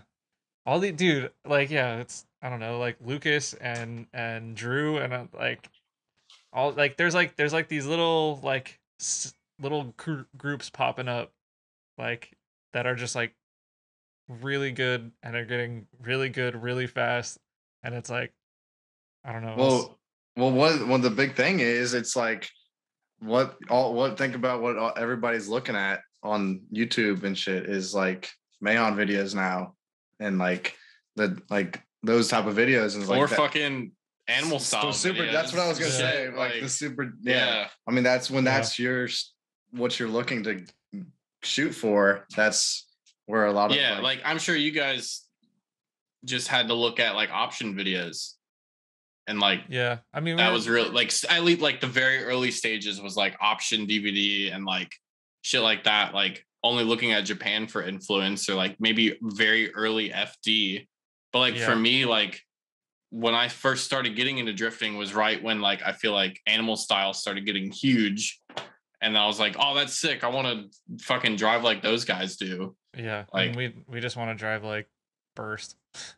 Yeah. So like naturally, like if you think that the stuff that Animal Style is doing is cool, then it would be like, I don't know, kind of, it's like there's no way that you think Animal Style is cool and you don't think that Mahon driving is cool, because like Mahon driving is cooler than Animal Style driving. And there shouldn't be a reason why you don't think Mahon driving isn't cool, by the way. Yeah. Yeah, I think for some, unless you see it visually, it's hard to understand like the difference. Like I know that until I went there, like I've told the story a bunch of times, but like I was on a trip to Japan with my girlfriend. Like we'd been together like a year at the time, and she had no idea like how important this stupid track in the middle of nowhere was to me. And like I'm full on meltdown in the rental car, never driven in another country, never been to another country, like trying to make it. And it's right-hand drive on the wrong side of the road. Yeah, I'm pulling up to the ETC lanes and like the ones that you're supposed to have the card for, and like getting stopped, and people are like, no, like you can't like do it. Like, and I'm like, like freaking out. And I get there and I see it like firsthand, and I'm just like, okay, like, because you see it in videos and then like you see it in person, and it's like, I think the biggest thing that you wouldn't realize is, for the most part in drifting, I think people can now that like Naoki's won like a D1 championship, and like they've seen videos of him and he's like unreal driving talent, people are like, wow, yeah, okay, that guy's good. Like, I don't think there's any argument that Naoki's a good driver, right? Like, yeah, right. But they'll be like, well, I don't know if he's like the best, and you're like, okay, well, we don't need to have that conversation because you're wrong. Yeah, I tell them, yeah. I'm just kidding, but like, there's like, James Dean is a very good driver. Like, it depends on what application you are putting it towards, like what you consider a good driver. Like, to me, the type of driving that I would like to do, I think that Naoki is the best at it. But what you don't expect is when you go there and you see not just him, but like 20 cars you've never seen before doing really, really insane stuff, like just like unbelievable driving, and like they're 90 on the wall. You know, people are like rolling cars just like at a practice day. Like it's I don't think I've ever been to Mahon and not seen a car roll. Like Jeez. I've been there. I've been to 6 events at Mahon, and I don't think I've ever there. I don't think there was one event where a car didn't go upside down. Fuck. Like, It's same at Ebisu, depending on the course. Like every time I've gone to a Matsuri, at least somebody flips at Nishi because there's that big dirt wall over there, and someone hits it every time. Like, yeah, it's don't it's they crazy. say don't they say just don't drive that course? I don't know, like What, people Nishi? yeah. Yeah, well, I mean, it's they have 2 different layouts. They have the Nishi long, Yeah. where it's like people doing 5th gear down the straight, and then there's like a short course where you come up over like the shortcut on the hill. Yeah. But like that's where everyone flips, is on that one. Long run short. Well, you kind of still have to graze by it on like they do like a Nishi short and a short long. But Are both you of talking them you about have the to GP, the G1 GP? Yeah, Where the it goes G1 down? layout is short long. Okay. But then short, they take the same entry, but then they just like take a shortcut instead of coming all the way around.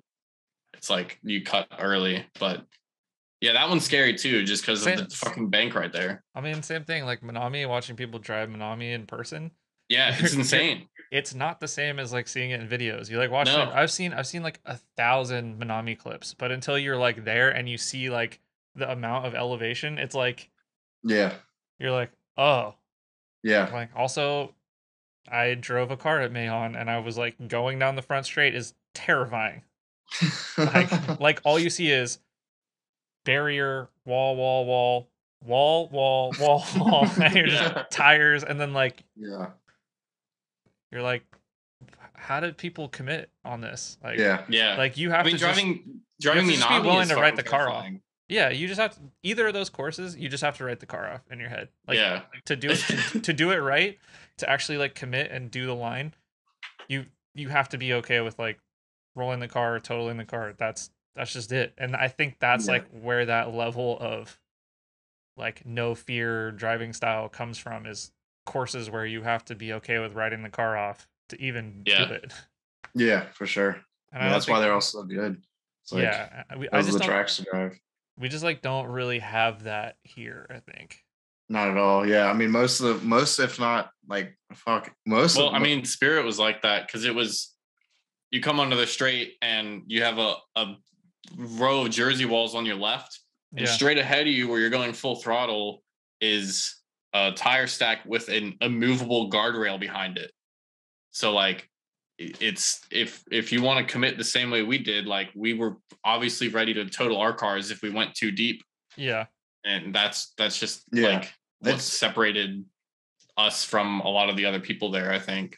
But definitely no way was as tight as Mahon. Yeah, like, not as tight as Mahon, but it's still like equally as risky, where like if you overshoot it, you're going into the guardrail and you're totaling your car. Like we've seen at least 10 or more cars total their shit hitting the guardrail there. Yeah. So. Yeah. I guess that really, it's one of those things where you have to have the danger to like elevate the driving. That's what is my favorite, one of my favorite things. I mean, with a lot of the events now is like it's really just a big parking lot with cones set up, which there's nothing wrong with that, but when you take away a wall or at least something to shoot at, that takes away a lot from like the progression and getting better. Because like if you have a wall and then like something to visualize putting your rear end on every lap, he's like, okay, get a little closer and closer, but it's a huge lot. It's like it's hard to shoot, like, you know what I'm trying to say, like progress towards something. Yeah. Especially if it's like as wide as an interstate. Like I'd rather go manji down my local interstate than fucking do half of the layouts that I see here. Oh god, that's fucked. Like it's just how it is, dude. Yeah, I think layouts are key also for. Yeah, I mean that's the thing. Like I like driving Good Luck League because they like make the courses so that they're technical and they require you to like carry momentum, and they put obstacles like here's a long straight chicane, another long straight, and then like big entry, and here's tires on a wall, like right, and like you know, it teaches you how to put the car somewhere versus just Get around the track, basically. Yeah, exactly. And like I honestly like seeing that you guys had like, you know, RIP, but like you guys had a course that was set up. Yeah, man, like that was like consistent, right? Like Yeah. I think Yeah. one of the other things that we don't realize about places like Mahon is like that course has been there for well, like 20 years. I don't know how long it's been there, maybe more. Like Yeah. I think it was a kart track. I think it is a kart track. I think they like Probably, when you yeah. go there, that like one of the other courses, they'll be like there'll be dudes like racing like sit down scooters, like and like everyone's in like leathers and shit. Like, Yeah. dude, they like do other stuff there. Like it's not just a Yeah. drift track. And like imagine getting to drive the same course for 20 years. Like Yeah. once a month, 20 years you get to drive the same course. Like Yeah, there's actually some people who I know you're about to say this. there's some people who specifically didn't drive at Spirit because they never changed the layout. They were like, oh, it's the same layout every time. Like that, Yeah. that's a beginner course. Like some people have said that it's like not advanced enough because it's the same thing every time, and they didn't like going there because they never changed the layout. And it's like that's how you get better. Like Yeah. you have something consistent to aim for and like where to put your car. But if it's something different every time, like you're never gonna learn anything how you should. Yeah, that's one of the downsides of Northern California is like we don't have a lot of tracks, like actual tracks. We can go to Sonoma and run like the Summer Jam layout, which is like I don't know if you've seen it. It's like pretty big elevation change, like a big left up a hill, then like down. Yeah. So like you can run that, but it's like they open it like 2 hours every Wednesday or every other Wednesday, right? And then it's skid pad, and they do like a pretty generously wide skid pad layout. Yeah. And they do that because it's harder to set up and take down if they like make it intricate. Yeah. And so like I get that, and they're trying to keep it, you know, friendly for everybody, all right? Which there's things that could be said either way about that, but like yeah, Southern California, they have Apple Valley, they have Horse Thief, and then like, you know, Medford, they have Jackson County Sports Park, I think is the name of it. Or oh no, it's like Affinity Circuit or whatever now. And then, you know, like now Park is like in trouble, you know, and like all these like tracks. Oh shit. Yeah, like I don't Yeah. know if you heard about that, but like Park is like getting in trouble with their neighbors for like noise. So, Oh like, god. Yeah. yeah, like I mean, you They had- definitely can make any like layout. You can drive any layout exciting. Like Yeah. you can't completely put the blame on the layout because it's just how it is sometimes. So you could definitely 100% even if it's a fucking. You can go in that first corner screaming and throw it backwards if you about that. So definitely Yeah. not saying like, oh, the layout's not good enough, not gonna do it. But no. Yeah, no, it definitely does play into it though. Like the style, if the layout like appreciates and like helps you drive a style, like it's gonna be a lot easier to drive that way. Yeah, I mean, if you're driving Apple Valley like 10 times a year, like you're gonna start adding more miles per hour at entry, Oh, for or sure, you're yeah. gonna start adding like more angle at entry, or you know, you're gonna Yeah. find more stuff to do, or you're gonna like start dropping tires, like the guys in New Zealand, that track that they always run. Like, Oh god, that thing! Those videos are insane. That track is fucking crazy. yeah, you guys will love it. Yeah. I'm telling you. But like as I drove you it know, on Seto one night with fucking Blake and Sam, and we were just getting stupid for like an hour. That fucking track is crazy. But those boys, like, you know, they're like, they saw Naoki do the one line where he like drops the tires In the grass, and in it's the like grass for like the little section. Yeah. And then now that's the Not everyone does that shit. Yeah, and they're like, there's a video that just got posted of Keisuke 86 Fighters. Yeah. And like he goes by and it's just like grass and like dirt and shit like going by, and like the flagger, you hear him go like, I just told him to stay off the grass. That's hilarious. But it's like it's the coolest line, you know? Like, oh yeah. Yeah, for sure. I mean, and that's like always the goal, is make it the most exciting it can be. With the chasing, with the entries, like everything. Fastest it could be, snappy, big angle. Yeah, I feel like we're all pretty weird that we like want to make it as dangerous and as exciting as possible. You're like, you're not good enough with just like try like you gotta turn it up a little more every time. Like, why? You're like, I don't know. Yeah. It's boring otherwise. Yeah, really. And it's just something to keep you chasing. Like, that's how like life is. You just gotta give yourself a goal. That's just keep pushing it back and back. It's like keep getting better and better and better. Dude, there's nothing better than like that event where you feel like you just like did the wildest shit you could do, and you're like, yeah, that's the new level. Like anything but that, like I'm unhappy. Right. You know, for sure. I don't know. Yeah, that's how I felt when I did the 100 DOD at Summit. It was like, I think you had said something like the Backy video I did that like a ton of people were sharing. Like, I felt like that was the best I've done in a while. You have to be looking at your quarter glass. Or absolutely. Like, and I it's crazy too, because like I did that there, and I don't want to like toot my own horn here, but I think I'm the first person to fucking throw an entry like that there, because all the people who come out of Summit are like usually people who are aiming to be like Pro-Am or something on that level. So like I come out there and just fucking, which is fine, by the way. Which is fine. Yeah, you want to go do that, that's fine. But it's different driving style. So then like I go out there and do that shit, and people are like, "What is this guy doing?" Like I had a handful of people asking me like what angle kit I had after that, and I'm like, dude, it's just cut knuckles, like that's it. Yeah. Like and it's super zero offset drift master kit. Yeah. They got them fucking heat makers, dude, putting in the heat, dude. Yeah. Yeah. It's really interesting. I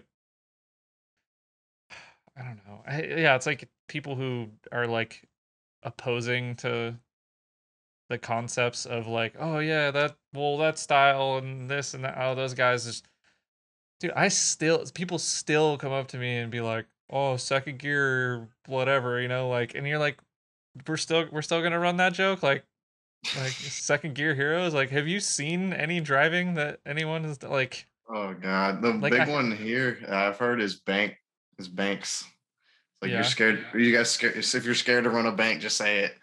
Like when people are doing like backwards entries against walls and like rubbing tires, like really? they think we're scared of banks. It's like I drifted a bank. I've drifted a bank.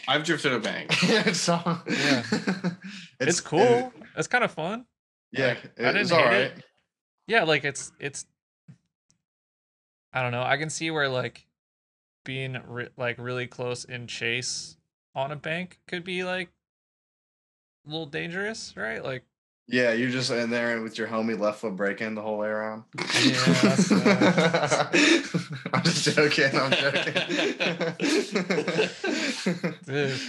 No, definitely. I'm not taking away from any of that driving. Like that shit is crazy too. But it is. Yeah, it's just different. Yeah, it's 100. Yeah, just different. Well, and mad respect for the people who like do that and appreciate both styles, right? As well. That's what I mentioned Rich earlier, but like Rich is a great example because like he fucking loves driving with us and he likes doing the FD shit, like, and he's doing pretty good with it. Yeah, so shout out to Rich. Yeah, he's the man. Yeah, he's good people. I'm gonna get him on here. I'm like, hey man, you want to do the podcast? He's like, yeah. I'm like, when do you got time? He's like, I don't know, whenever. It's like, okay. Dude, it's like, yeah, I love Rich. I had never met him before, and I met him at Bloodmasters Invitational, and he's just like, "Want to try my Z on?" I'm like, "Yeah, that sounds amazing." I got to drive like, do you guys drive? How far are you guys from Englishtown? It's like 6.5 hours. I think and it's like just far enough to not quite be worth it. Like, unless we know we can go with like a group of people we like driving with who can like get us into the fucking A group or whatever it is. Like, otherwise it's not like we don't really want to. Also, somebody got to cage their car to you. Yeah, you have to. They're so strict on like safety there. Like, I think it's apparently my cage doesn't even pass. Yeah. Like, dude, that for tandems. So the Englishtown road course is so good. Yeah, it looks fun. The turn with the tree. Honestly, I didn't give a shit about E-Town until fucking Julian went, and I was like, that turn looks sick. Dude, I was standing on. I think I filmed like a couple of those clips, or I was just standing there. I don't remember, but I was standing on that corner, and like he goes by, like first run goes by, flies off, all the arrow blows off the car. And I'm just like, ugh. And then like, and Julian's always like, yeah, I learned from Naoki. You find the edge of the track, and then you don't hit that. Yeah. Second one, just full on backwards, full throttle, like by this tree, and like one of the guys, like, cause they have like a flagger there or whatever, and he's just like, I have never seen that before. Like everybody else is like looking at each other, like, did you see that? Yeah, that's so sick. And like, it's like, I don't know. Imagine, okay, so like Julian is like a very good driver, right? Like he shows up and he can jump in most cars and be very, very impressive, right? Like, and probably will show you a line that you didn't know existed, or come in faster than anyone has to a certain corner or whatever, like just like he did it at Englishtown. I would really like to see, like, if you put Naoki in Jeff Stonebeck's S15 and like, oh my god, like see what he would do. But like, I would say that the difference, I don't know. I think it would be very, like, both would be impressive. Like Julian was impressive, and I think Naoki would be like also impressive and probably blow even. But like for some people, I don't know if they look at it as like, oh well, that's just like, that's a waste and it's not fast, or like, well, what's the point of like doing it like that? And then some people are like, oh, it just looks cool. Like, it's sick. And it's like, it's hard to do, that's like the best way to describe it, is it just looks so sick. Yeah. Like, we just want to do cool stuff. Yeah. And the 360s and all the like stuff that we know that's not like, oh god, quite as hard to do is the stuff that's gonna get like the people who don't know much about drifting attention. Oh dude, like the fucking video. The grid. Oh, that video. What was it? A Corvette? I think it was on ESPN, dude. It was on ESPN. It was on SportsCenter. It was like on all this stuff. And it got like it got like run up on SportsCenter. Yeah, like I checked some of their. It was like 25 million plays or something. Fuck. Yeah, it's like god.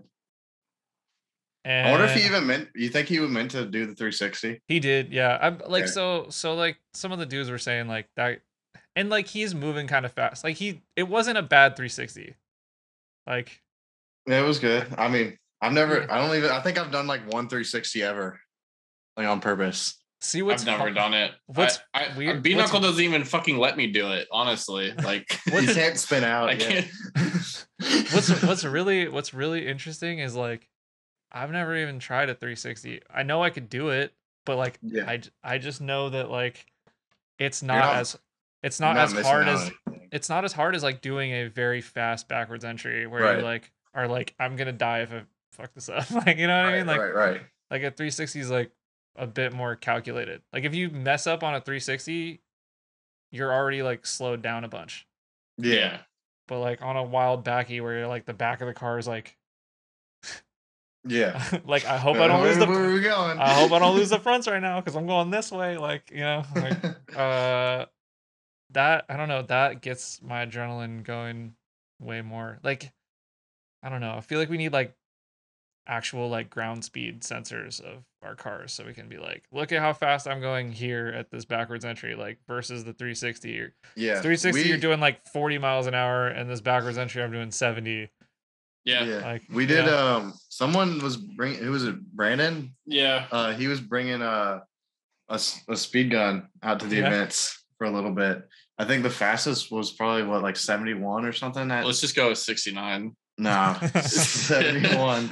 No, I remember the one that I was at that he was clocking. It was 69 was the highest I remember hearing. And that was pretty early in the year. Yeah, that was. So we only got faster from there.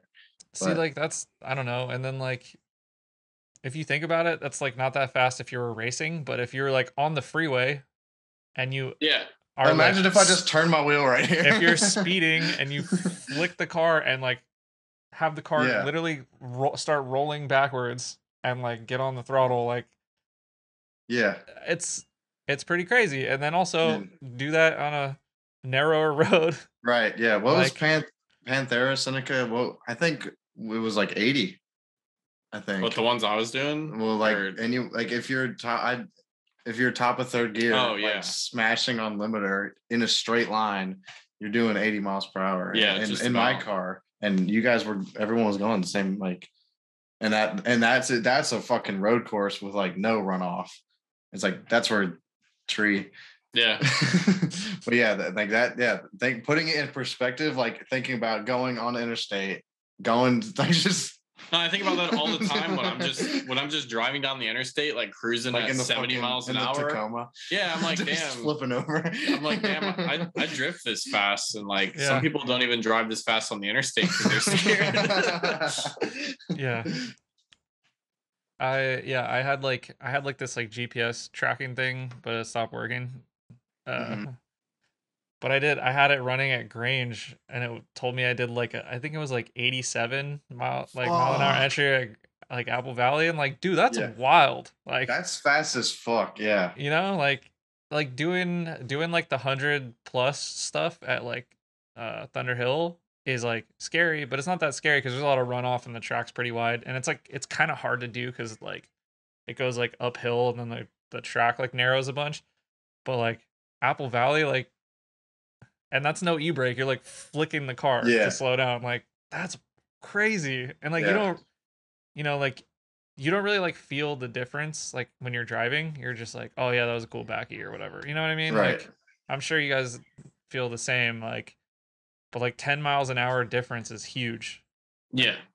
Like 10 miles an hour difference in a school zone is like it's like $1,000 ticket. Yeah, exactly.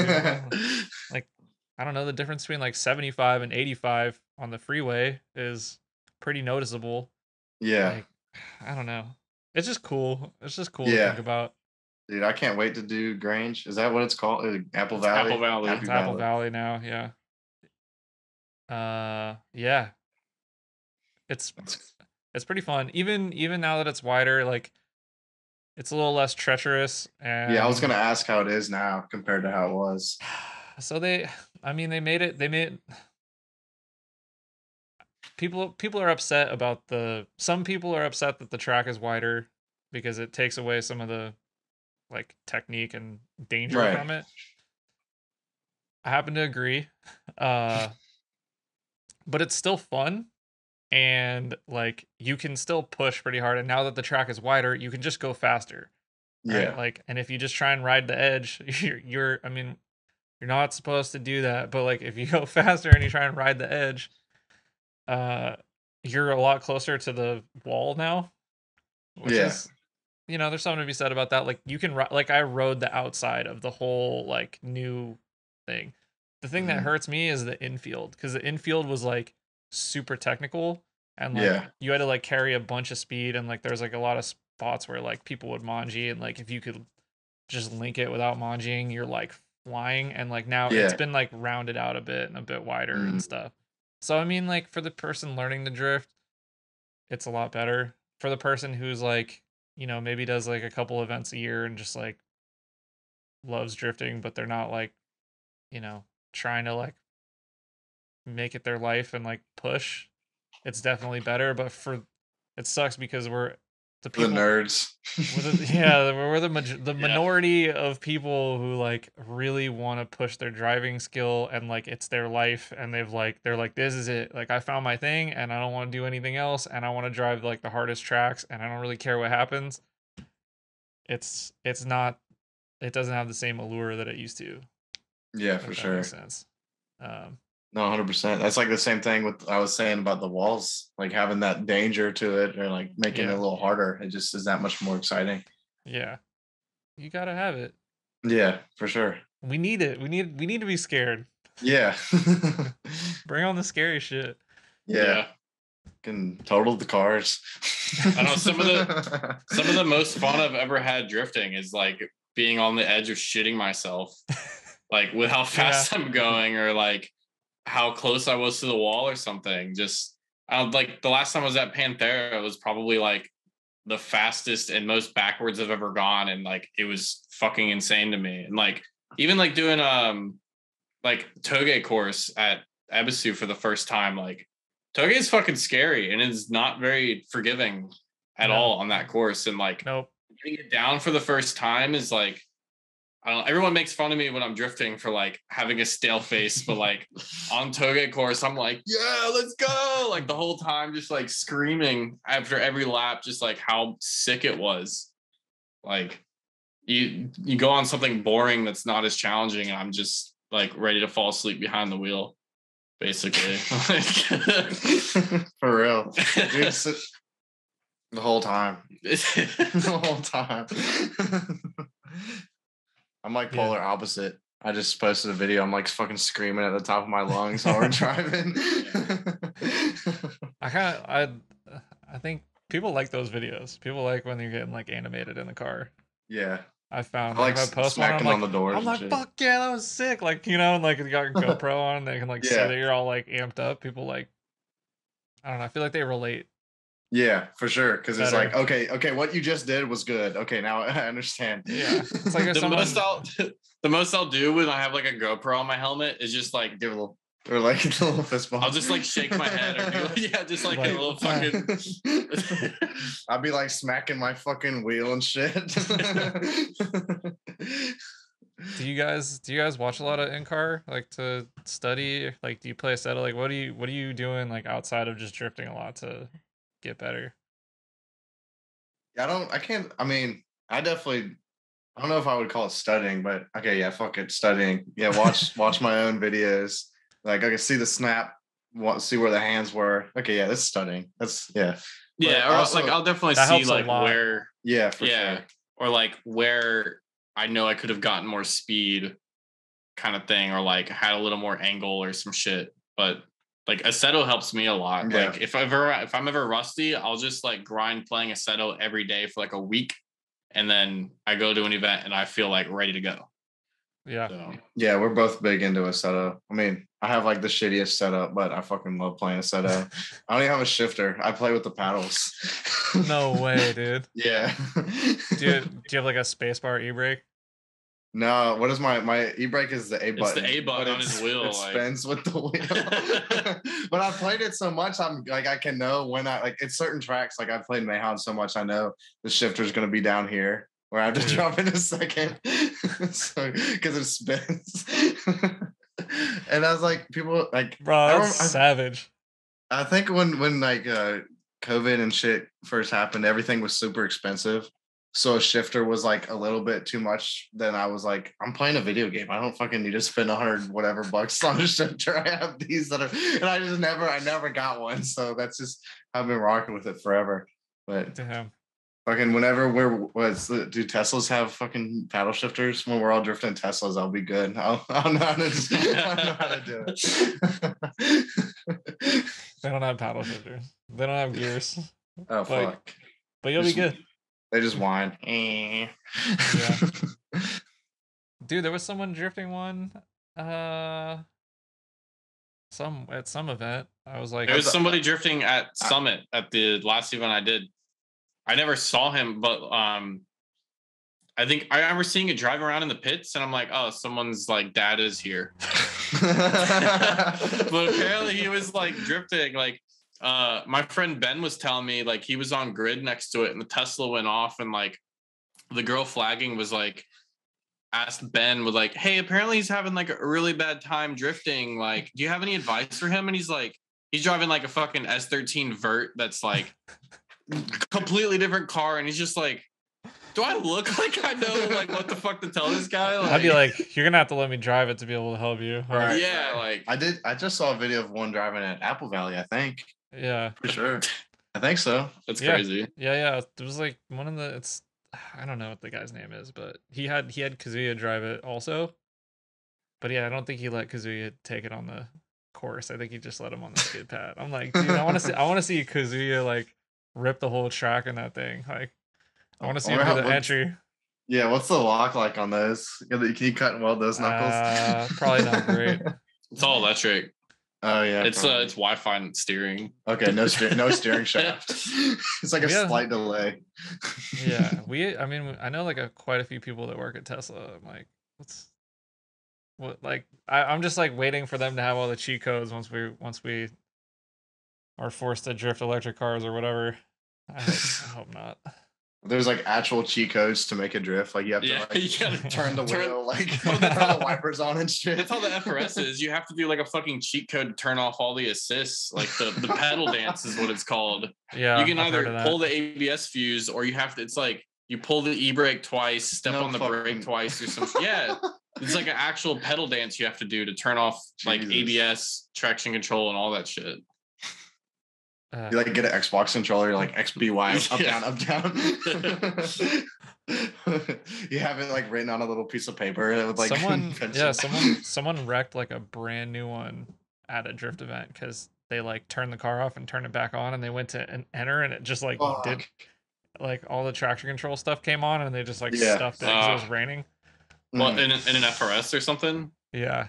Yeah. So I just pull the fuse because then it's just off all the time and I don't have to worry about it. Yeah, that's the way to go. That's fucked, dude. Brand new car. But, man, like, you know,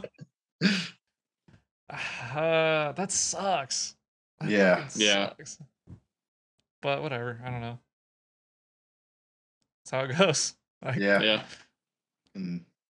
Technology. Yeah. Back in my day, we ain't had to do no cheat codes. Back in your day. So you've been to Japan? Have you been to Mahon? Do you like plan on going there? Like, are you plan on Mahon someday, but have yet to go there? Just so far, just Ebisu, Nico, and Mabara. And Hapo. And what? Oh, Hapagahara. Like fucking. Oh, sick. Yeah, that shit was life. I was gonna say that earlier for life-changing shit. Yeah, Hapagahara is definitely a life-changing experience too. Like seeing like real fucking street drifting, like 40 cars hitting the same thing all night until 3 a.m. is like insane. Yeah. What was the guy with the? Yeah.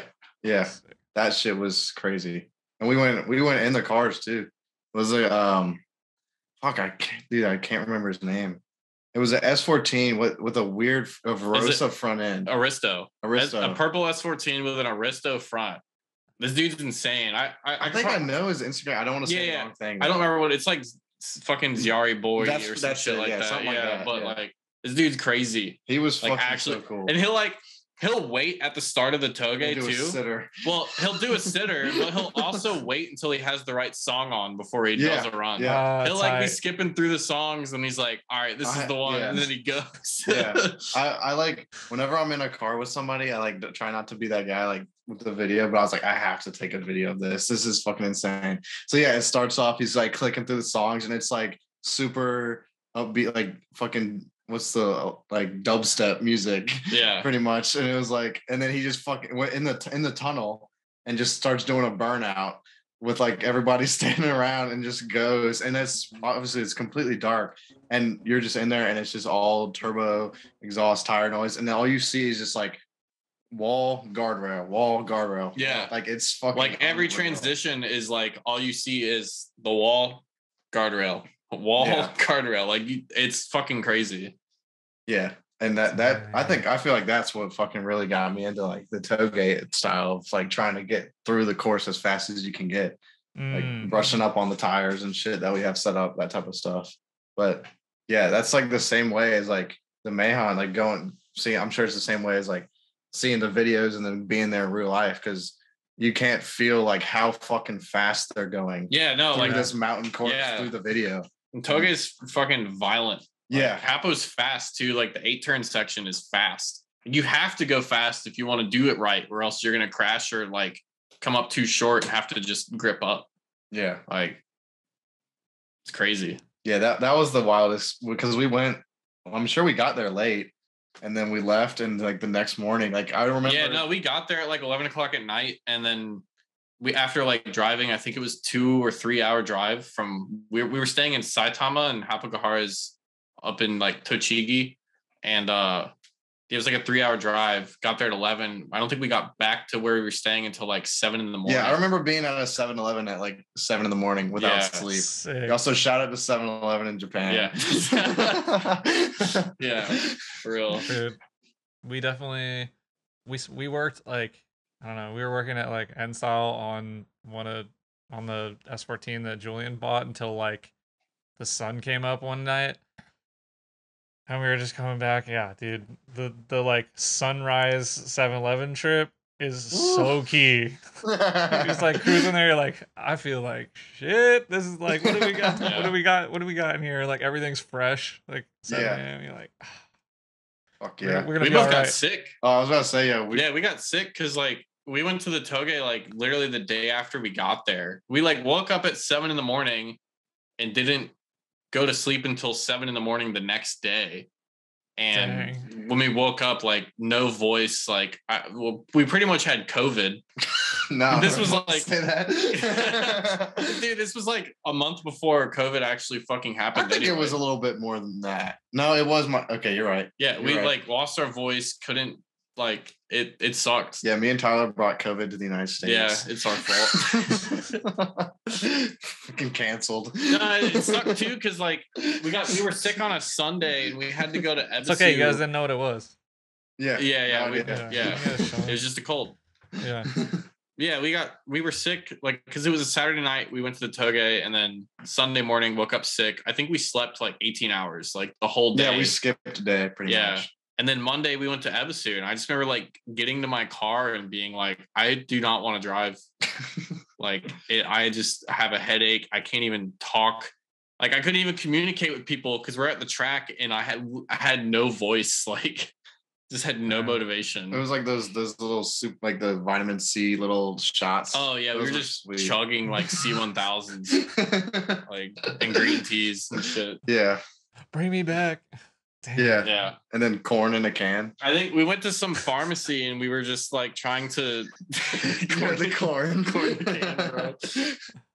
We went to some pharmacy and we were like trying to like pantomime how we're feeling, Oh my basically God. like like just and they're like, oh, and they go grab us some they just hand us some fucking medicine. We just took We took it. You're like, whatever Yeah. happens. Did it help? Yep. And that was fucking wild. I completely, yeah, we were sick as fuck. The trip was sick as fuck. Yeah, though. it was. And then, Did the medicine actually help? oh yeah, Yeah, it did. Yeah. Yeah. yeah. Okay, what was those little? It was like those little vitamin C packets or drinks were cool. I need to get some of those shipped over. I think Julian had to go to the doctor because he had like he had like sore eyes, his eyes hurt or something. I can't remember, but he got these like eye drops, and he said they're like the best eye drops he's ever had in his entire life, and like he was like coveting them the whole trip. Like he was like, I gotta figure out, and I think he like brought him back and would like save him and use it like super sparingly. Nice. I Yeah, don't know. dude. Japan is just so much better at everything. Yep. For the most part, yeah, I think so. Yeah, most Wow, part. There's some stuff, but you know, Yeah. this isn't a political podcast. We're not getting. No. We keep it light around these parts. Good. Yeah. Yeah, man. I don't know. Do you guys have anything that you like? I mean, obviously you're looking to finish your car, but do you guys have anything you're looking forward to this year or like in the next couple of years? Super D. Are you guys coming Yeah. Yeah. to Matsuri? Yeah. Yeah. Whoa, sick! All right, I didn't know that. Yeah. Yeah. Dude. Damn, fuck yeah! That's Josh, gonna be... Josh said he's got a couple of spots for us on his trailer that he's getting, I guess. So fucking shout out Josh. Yeah. Damn. That's gonna be sick. And shout out Julian for inviting us. Yeah, for real. Dude, this is gonna be a wild event. Yeah, I can't wait. That's like, yeah, pretty much that. We want to do final bout this year too. Yeah, I applied this for final bout because it's at Summit. It's only like a 4-hour drive away. But I haven't heard anything back. I mean, if we don't get to go, I'm not going to be like too worried because like if we were to do well enough to get invited to the final bout at US Air, like we wouldn't be able to go because it's 2 months before Super D, and I'd hate something to go wrong with my car that soon before a big event.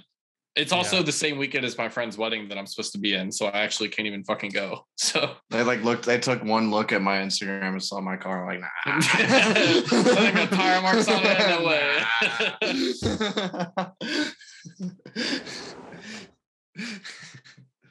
These dudes can drive, guys. Yeah, I mean, Simba.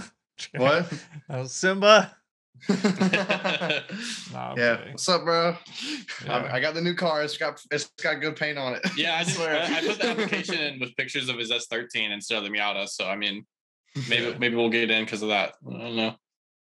Yeah, Miata lost my hope, dude. It's not even that bad. Like people like look at it, and I had somebody at one event go, "Dude, this car isn't even that bad."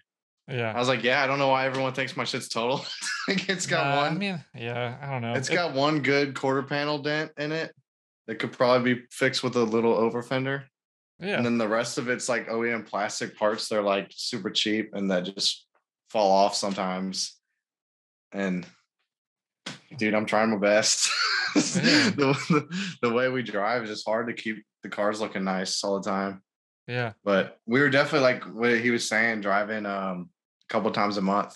It's like it's hard. It's hard to keep your car. If I put this new Aero on right now before this event, I'm just gonna mess it up this event. So like I have a bunch of stuff in the backyard. I have 2 doors and I probably could make that car look pretty all right, but at the same time, you just know you're gonna like make it look nice, and then you're gonna bring it out, and it's gonna get thrashed, and you're like, I should have just left it looking the way it is. And I've gotten to the point where I'm just like, I only do full refreshes. Like I'm not gonna like I'll fix little things here and there that I know that like aren't gonna be a big deal, but like now I'm like, I've been setting the refreshes like further apart, and I noticed like the rest of the team's doing that also because it's like we're definitely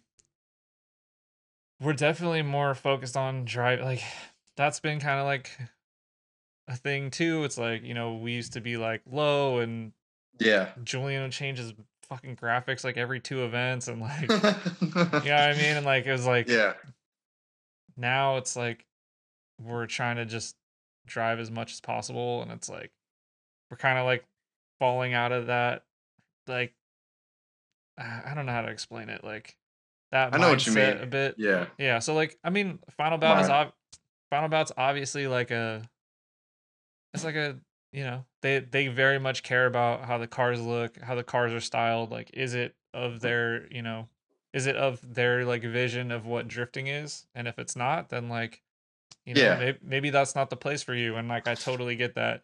Oh no, 100% respectable. Yeah, no, and 100%. like Super D is like, I think very much it's the same like mindset. It's like Super D is like what Julian's vision of drifting is. Like, what is drifting to Julian? And that's like what he tries to bring with Super D. And so like that's why he like has to have drivers from Japan come, and that's why like he's like trying to like pick, you know, like I like the way this, you know, driver is driving, like, and as time goes on and as we have like less time, you know, like as you get older, you're like time is limited. Like as you get older, you just like think about like time and how much time you have, and it's like, all right, well, this is the type of driving that he wants to do. These are the drivers that he wants to do it with. This is his like vision of what drifting is, and this is what he wants to like show the world, lead by example. This is drifting, right? Super D is Julian's vision of drifting. And it's the same thing with Final Bout, but like the visions are different, you know? Yeah, 100%. And everybody's got their their own opinion and vision of what drifting is, and like I still really respect all the like Final Bout stuff. I respect the FD guys, and I respect Super D. I would prefer to drive a Super D event because I want to do that driving style. You know, like I'm sure you guys feel the same way, and it's just preference. You know. Yeah, for sure. I've still always respected Final Bout too, because it looks like the actual Final Bout at USA every year looks like it's a really good time. Yeah, and just like well, and the driving is definitely leveling up. Like but there's there's obviously like a different focus, right? Like the driving is a huge part of it, and it's also the car styling is a huge part of it, right? Right, for sure. And they are, they're not hiding that fact at all. Yeah.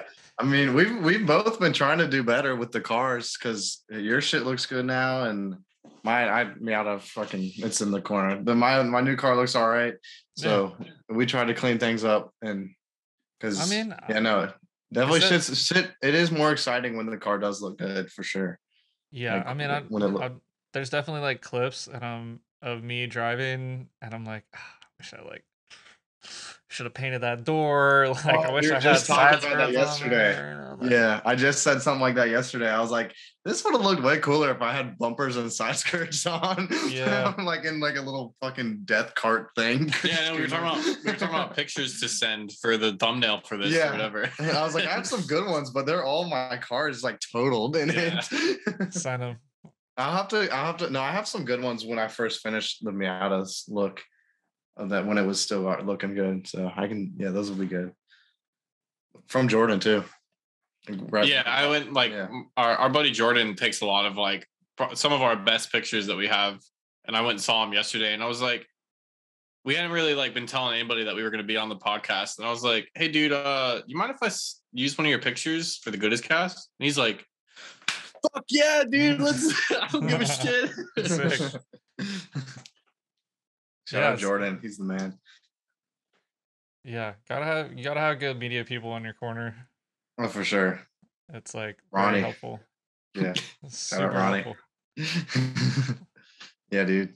It's also easy to get good media people in your corner if you drive wild. Right. Yeah. Or and if your car's not totaled.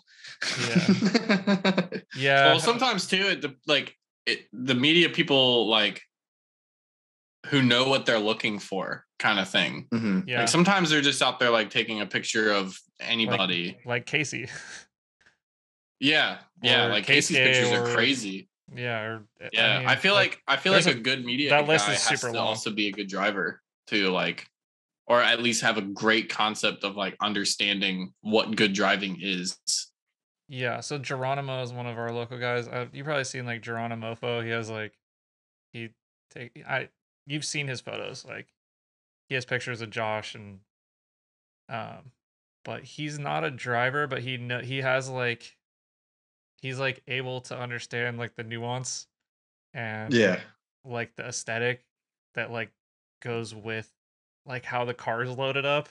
Like, in corners or like he like captures like the momentum really well. So like it's just like his pictures just like I don't know, they can make like a mediocre run look sick, and that's like that's like a skill in itself, you know? Yeah. Yeah. I love the ones that are all like zoomed in on the car and like kind of sideways a little bit. Yeah, dude, like the MSC style photos are like my favorite. They're so cool. Yeah. Yeah, I mean, that's what you want to see. You want to see the car loaded up. You want to see like the up close of the car, like the background. As a driver, you don't really necessarily need to see the super like wide shot and like the car. Right, like, just get me right up in the car. Yeah. See, let's see what the passenger looks like. Those faces they're making. Yeah. Those pictures of our buddy Tyler Shiloh at Panthera. It was like Matt and Steven were in the car, and they were just had like the biggest fucking smile on their face, and you could see it because the picture was so zoomed in on them. Do you guys like take a lot of people on ride-alongs? Yeah, for sure. Yeah, I put another bucket seat in my car. It's like the best decision ever. You just had like a stock passenger seat. Yeah. Yeah. So they would flying around, going so fast. Yeah, I don't even like being the passenger unless they have a bucket seat. Yeah. Yeah. It's Yeah, like that's like you sign a waiver. Like you're gonna get fucking smacked around without a bucket seat. It's pretty rough. Yeah. Yeah, I like enjoy giving people ride-alongs, especially people who like never gone drifting before. Right. Yeah. Like anybody who asks, like I'll say yeah, as long as they're not like weird about it. Like that's all it comes down to. Like, yeah, I don't know. Sometimes it's like you always get those people who just kind of linger, and they want to ask, but then they never do. And then when they finally do, it's like, oh well, I already got like 6 other people. Yeah, like who asked. I mean, I get it. Yeah, like, I don't want to like. It's kind of scary. I was. Well, yeah, you just gotta be direct with people. Like, we don't have like a lot of time at the track, so I can't just like hang out and like wait for you to like be nice and like ask. I don't know. Yeah. No, but no, ride-alongs are great. But don't run up on me either. I'm just kidding. Right, yeah. Give me a ride.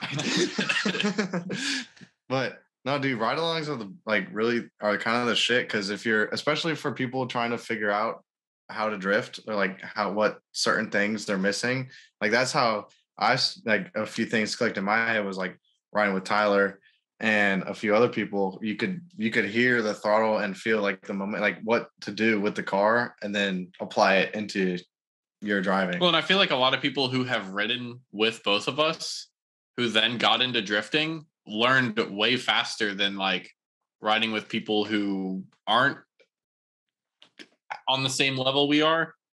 Like Steve learned really fast. Your boss, like, because Steve used to ride with both of us like all the fucking time at every event, and then he finally started driving, and like he picked it up pretty quick. And he's always like, I just want to go as fast as I can. Yeah, like he got over that mental barrier of just like wanting to go as fast as possible. Like, yeah, and understood the momentum needed for that driving style pretty early.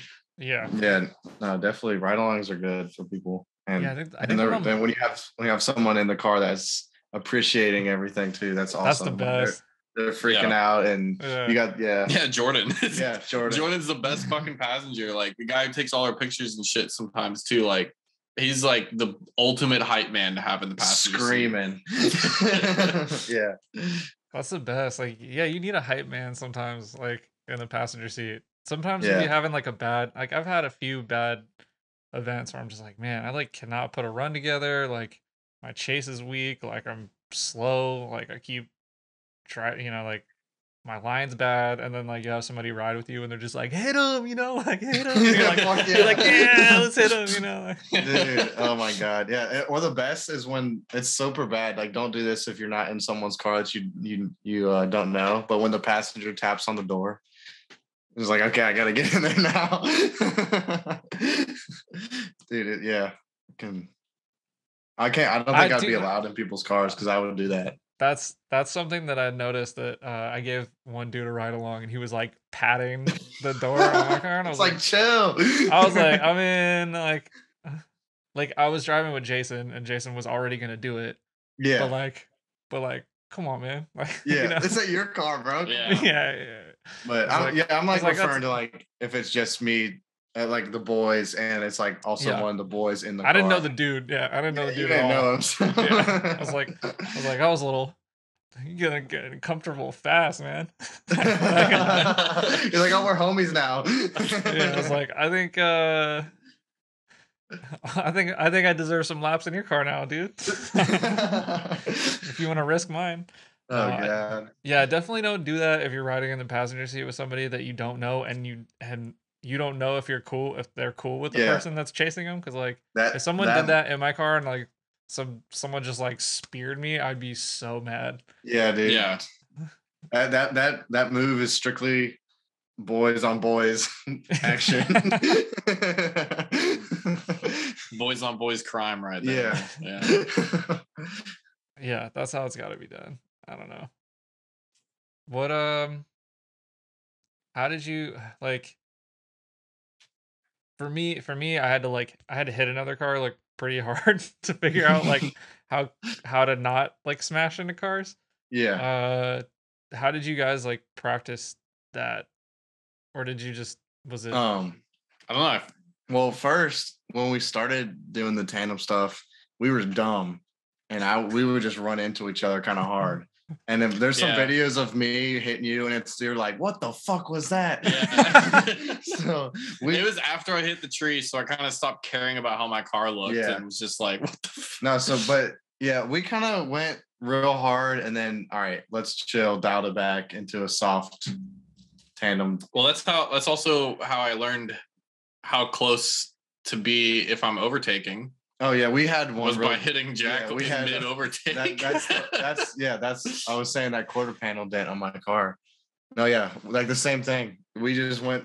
Oh, we had a couple good ones. Yeah, we had a few good ones, and then one of the times I knew it was gonna be bad as soon as I initiated. I was like, I'm not like sucking forward enough, and like I was just holding the e-brake, but Jack was just like waiting for me to pass. So he was like riding the wall, and I just never passed him. And then like there's a gnarly video. It's like Type X tail in quarter glass. Yeah, it's pretty bad. And it's like ding ding ding ding when the sound goes away. Yeah, but my first time trying an overtake, I was leading. Was I leading? No, I was gonna pass, and instead of passing, I like transitioned, and there was like a gutter in the track. It was kind of like it was just like an exhibition thing. Mm-hmm. There was like a lot of people there, so it's kind of cool. So we're like, yeah, let's put on a show. And Julian's like, pass me, and I was like, all right. And instead of like I'd never done it before, but I got like super hyped.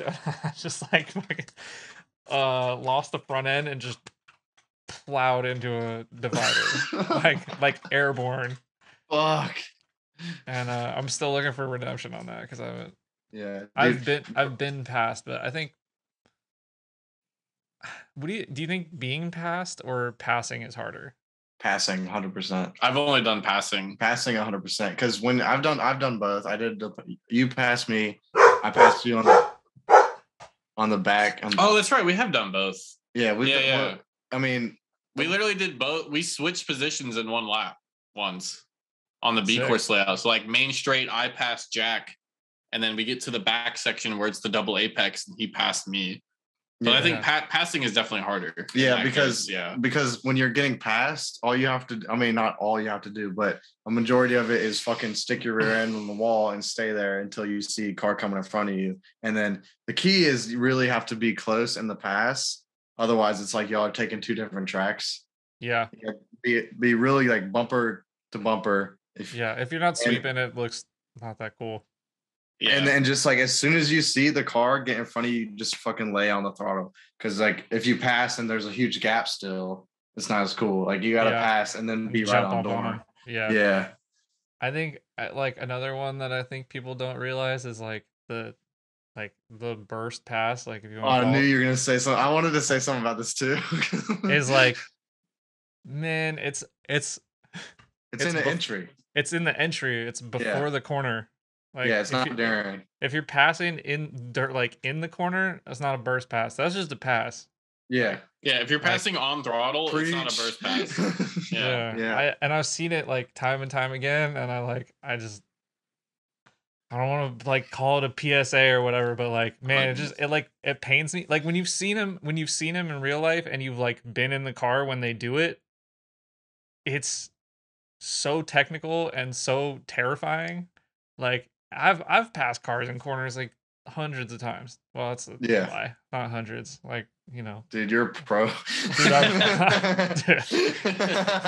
don't know. It's an achievement. I passed a lot of cars in corners, brother. Let me tell you. Okay, obviously less than that, but like doing like a like pre-corner like entry overtake is like that's what it is. Like there's no like argument there. Like you could do the double pass, which is like where you pass and then like pass again like as you're coming into the corner, but it's like you know what? I'm gonna say something. I think the double pass is way easier than the single pass. I think. I mean, like it's easier. It's easier than an overtake where you end up on doors.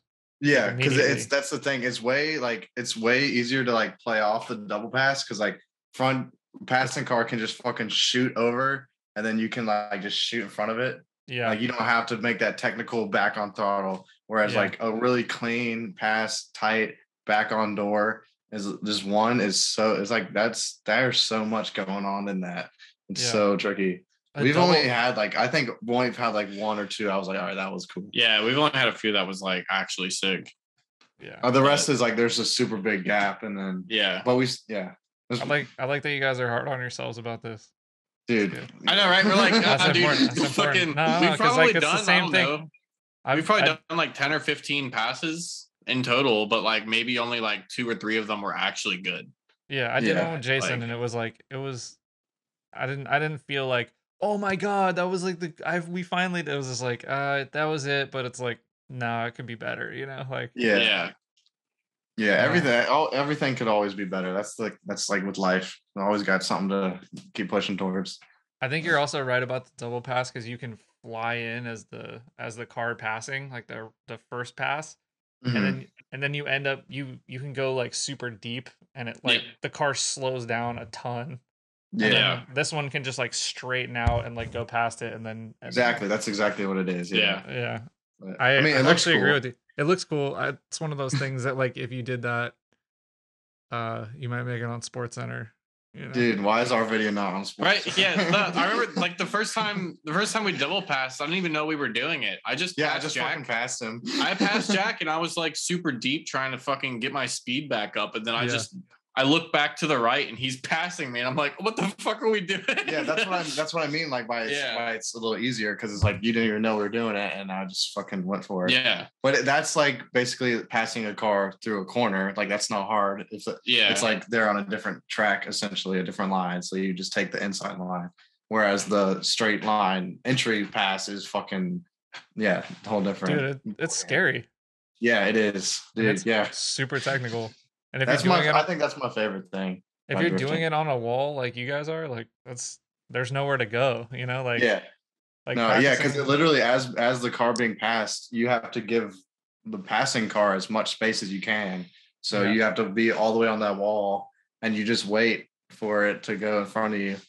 And then sometimes it doesn't, and sometimes you fucking get creamed. Yep. That's part of it. Yeah, I was definitely like impressed when I saw you guys doing those because I find those really difficult, and like there's not a lot of people doing that. Appreciate it correctly, you know. Thank you. Like so I'll give you your props. I don't know, dude. We're like 2.5 hours in. You guys got anything else? Like it's been fun, man. We got like really technical, some funny stories. Got any like shout outs? I mean, you had shout outs through the whole thing, but like shout out my mom. Sick. That's all I got. Yeah, I mean, Shout out Albert and Jeff, the other two, and Brian, Sabotage, the other two three Sabotage guys. Even though Brian doesn't drive, he's like just honorary member. Yeah, he's our boy. He literally doesn't drift anymore and tells me all the time that he's done drifting, but like I'm still just like, yeah, dude, I don't care. You're still on the team. Whatever. That's cool. But sick.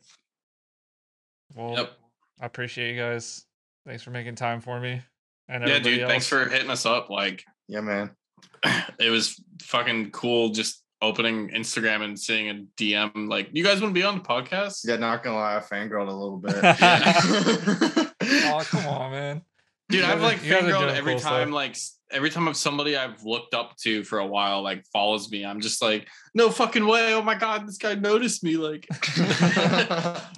but then I'm just like, yo, what's up, dude? Like, That's super cool. That's so real. Yeah. That's so real. It's like, dude, what do I say back to this? This is gonna sound corny, but I remember the first time I messaged Justin Shreve on Facebook, and he was like messaging me back, but he like kept typoing, and he's like, God, fuck, like typing hard or something, and like actually responded. I was like, oh, that's cool, and like we ended, we're in like the same circle for the most part at this point now, and I don't think he knows the story at all, but like, it's, dude, I get it, like it's but we're all doing the same shit, and like if you continue to like keep pushing, like it's just game recognized game, you know. It's like we're all like, if you push your driving and you know like you're doing stuff that like people that know how difficult it is that you're doing. What am I saying? I get what you mean though. I know what you're saying. Yeah.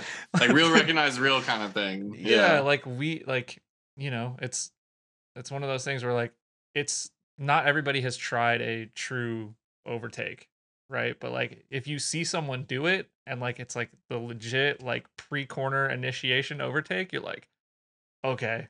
You know, like stuff like that, or like just like fast transition on doors, stuff like that. Like, you know, people, you're gonna find the other people out there that like enjoy that type of driving and recognize how difficult it is. So like, yeah, man. I mean, you don't have to fangirl. Like, I'm fangirling right now. So yeah, I appreciate you guys. Yeah. And yeah, if you want to do another one of these one day, sure. Like, set it up. But yeah, great. Yeah, dude. That's Like, sick, look, we fucking live in the same house, so it's not hard to coordinate for us. Let's play some Assetto, man. I want to do a Goodest like Assetto comp. I'm trying to set That'd be that sick. up. So like, I'll have to warm up the pedal shifters. Dude, get that A button ready. You know what I'm saying? Yeah, dude. All right, guys. Well, I appreciate you, legends. Appreciate you, man. Yeah. We'll stop recording on this. Bye, Bye, everybody. All right, dude.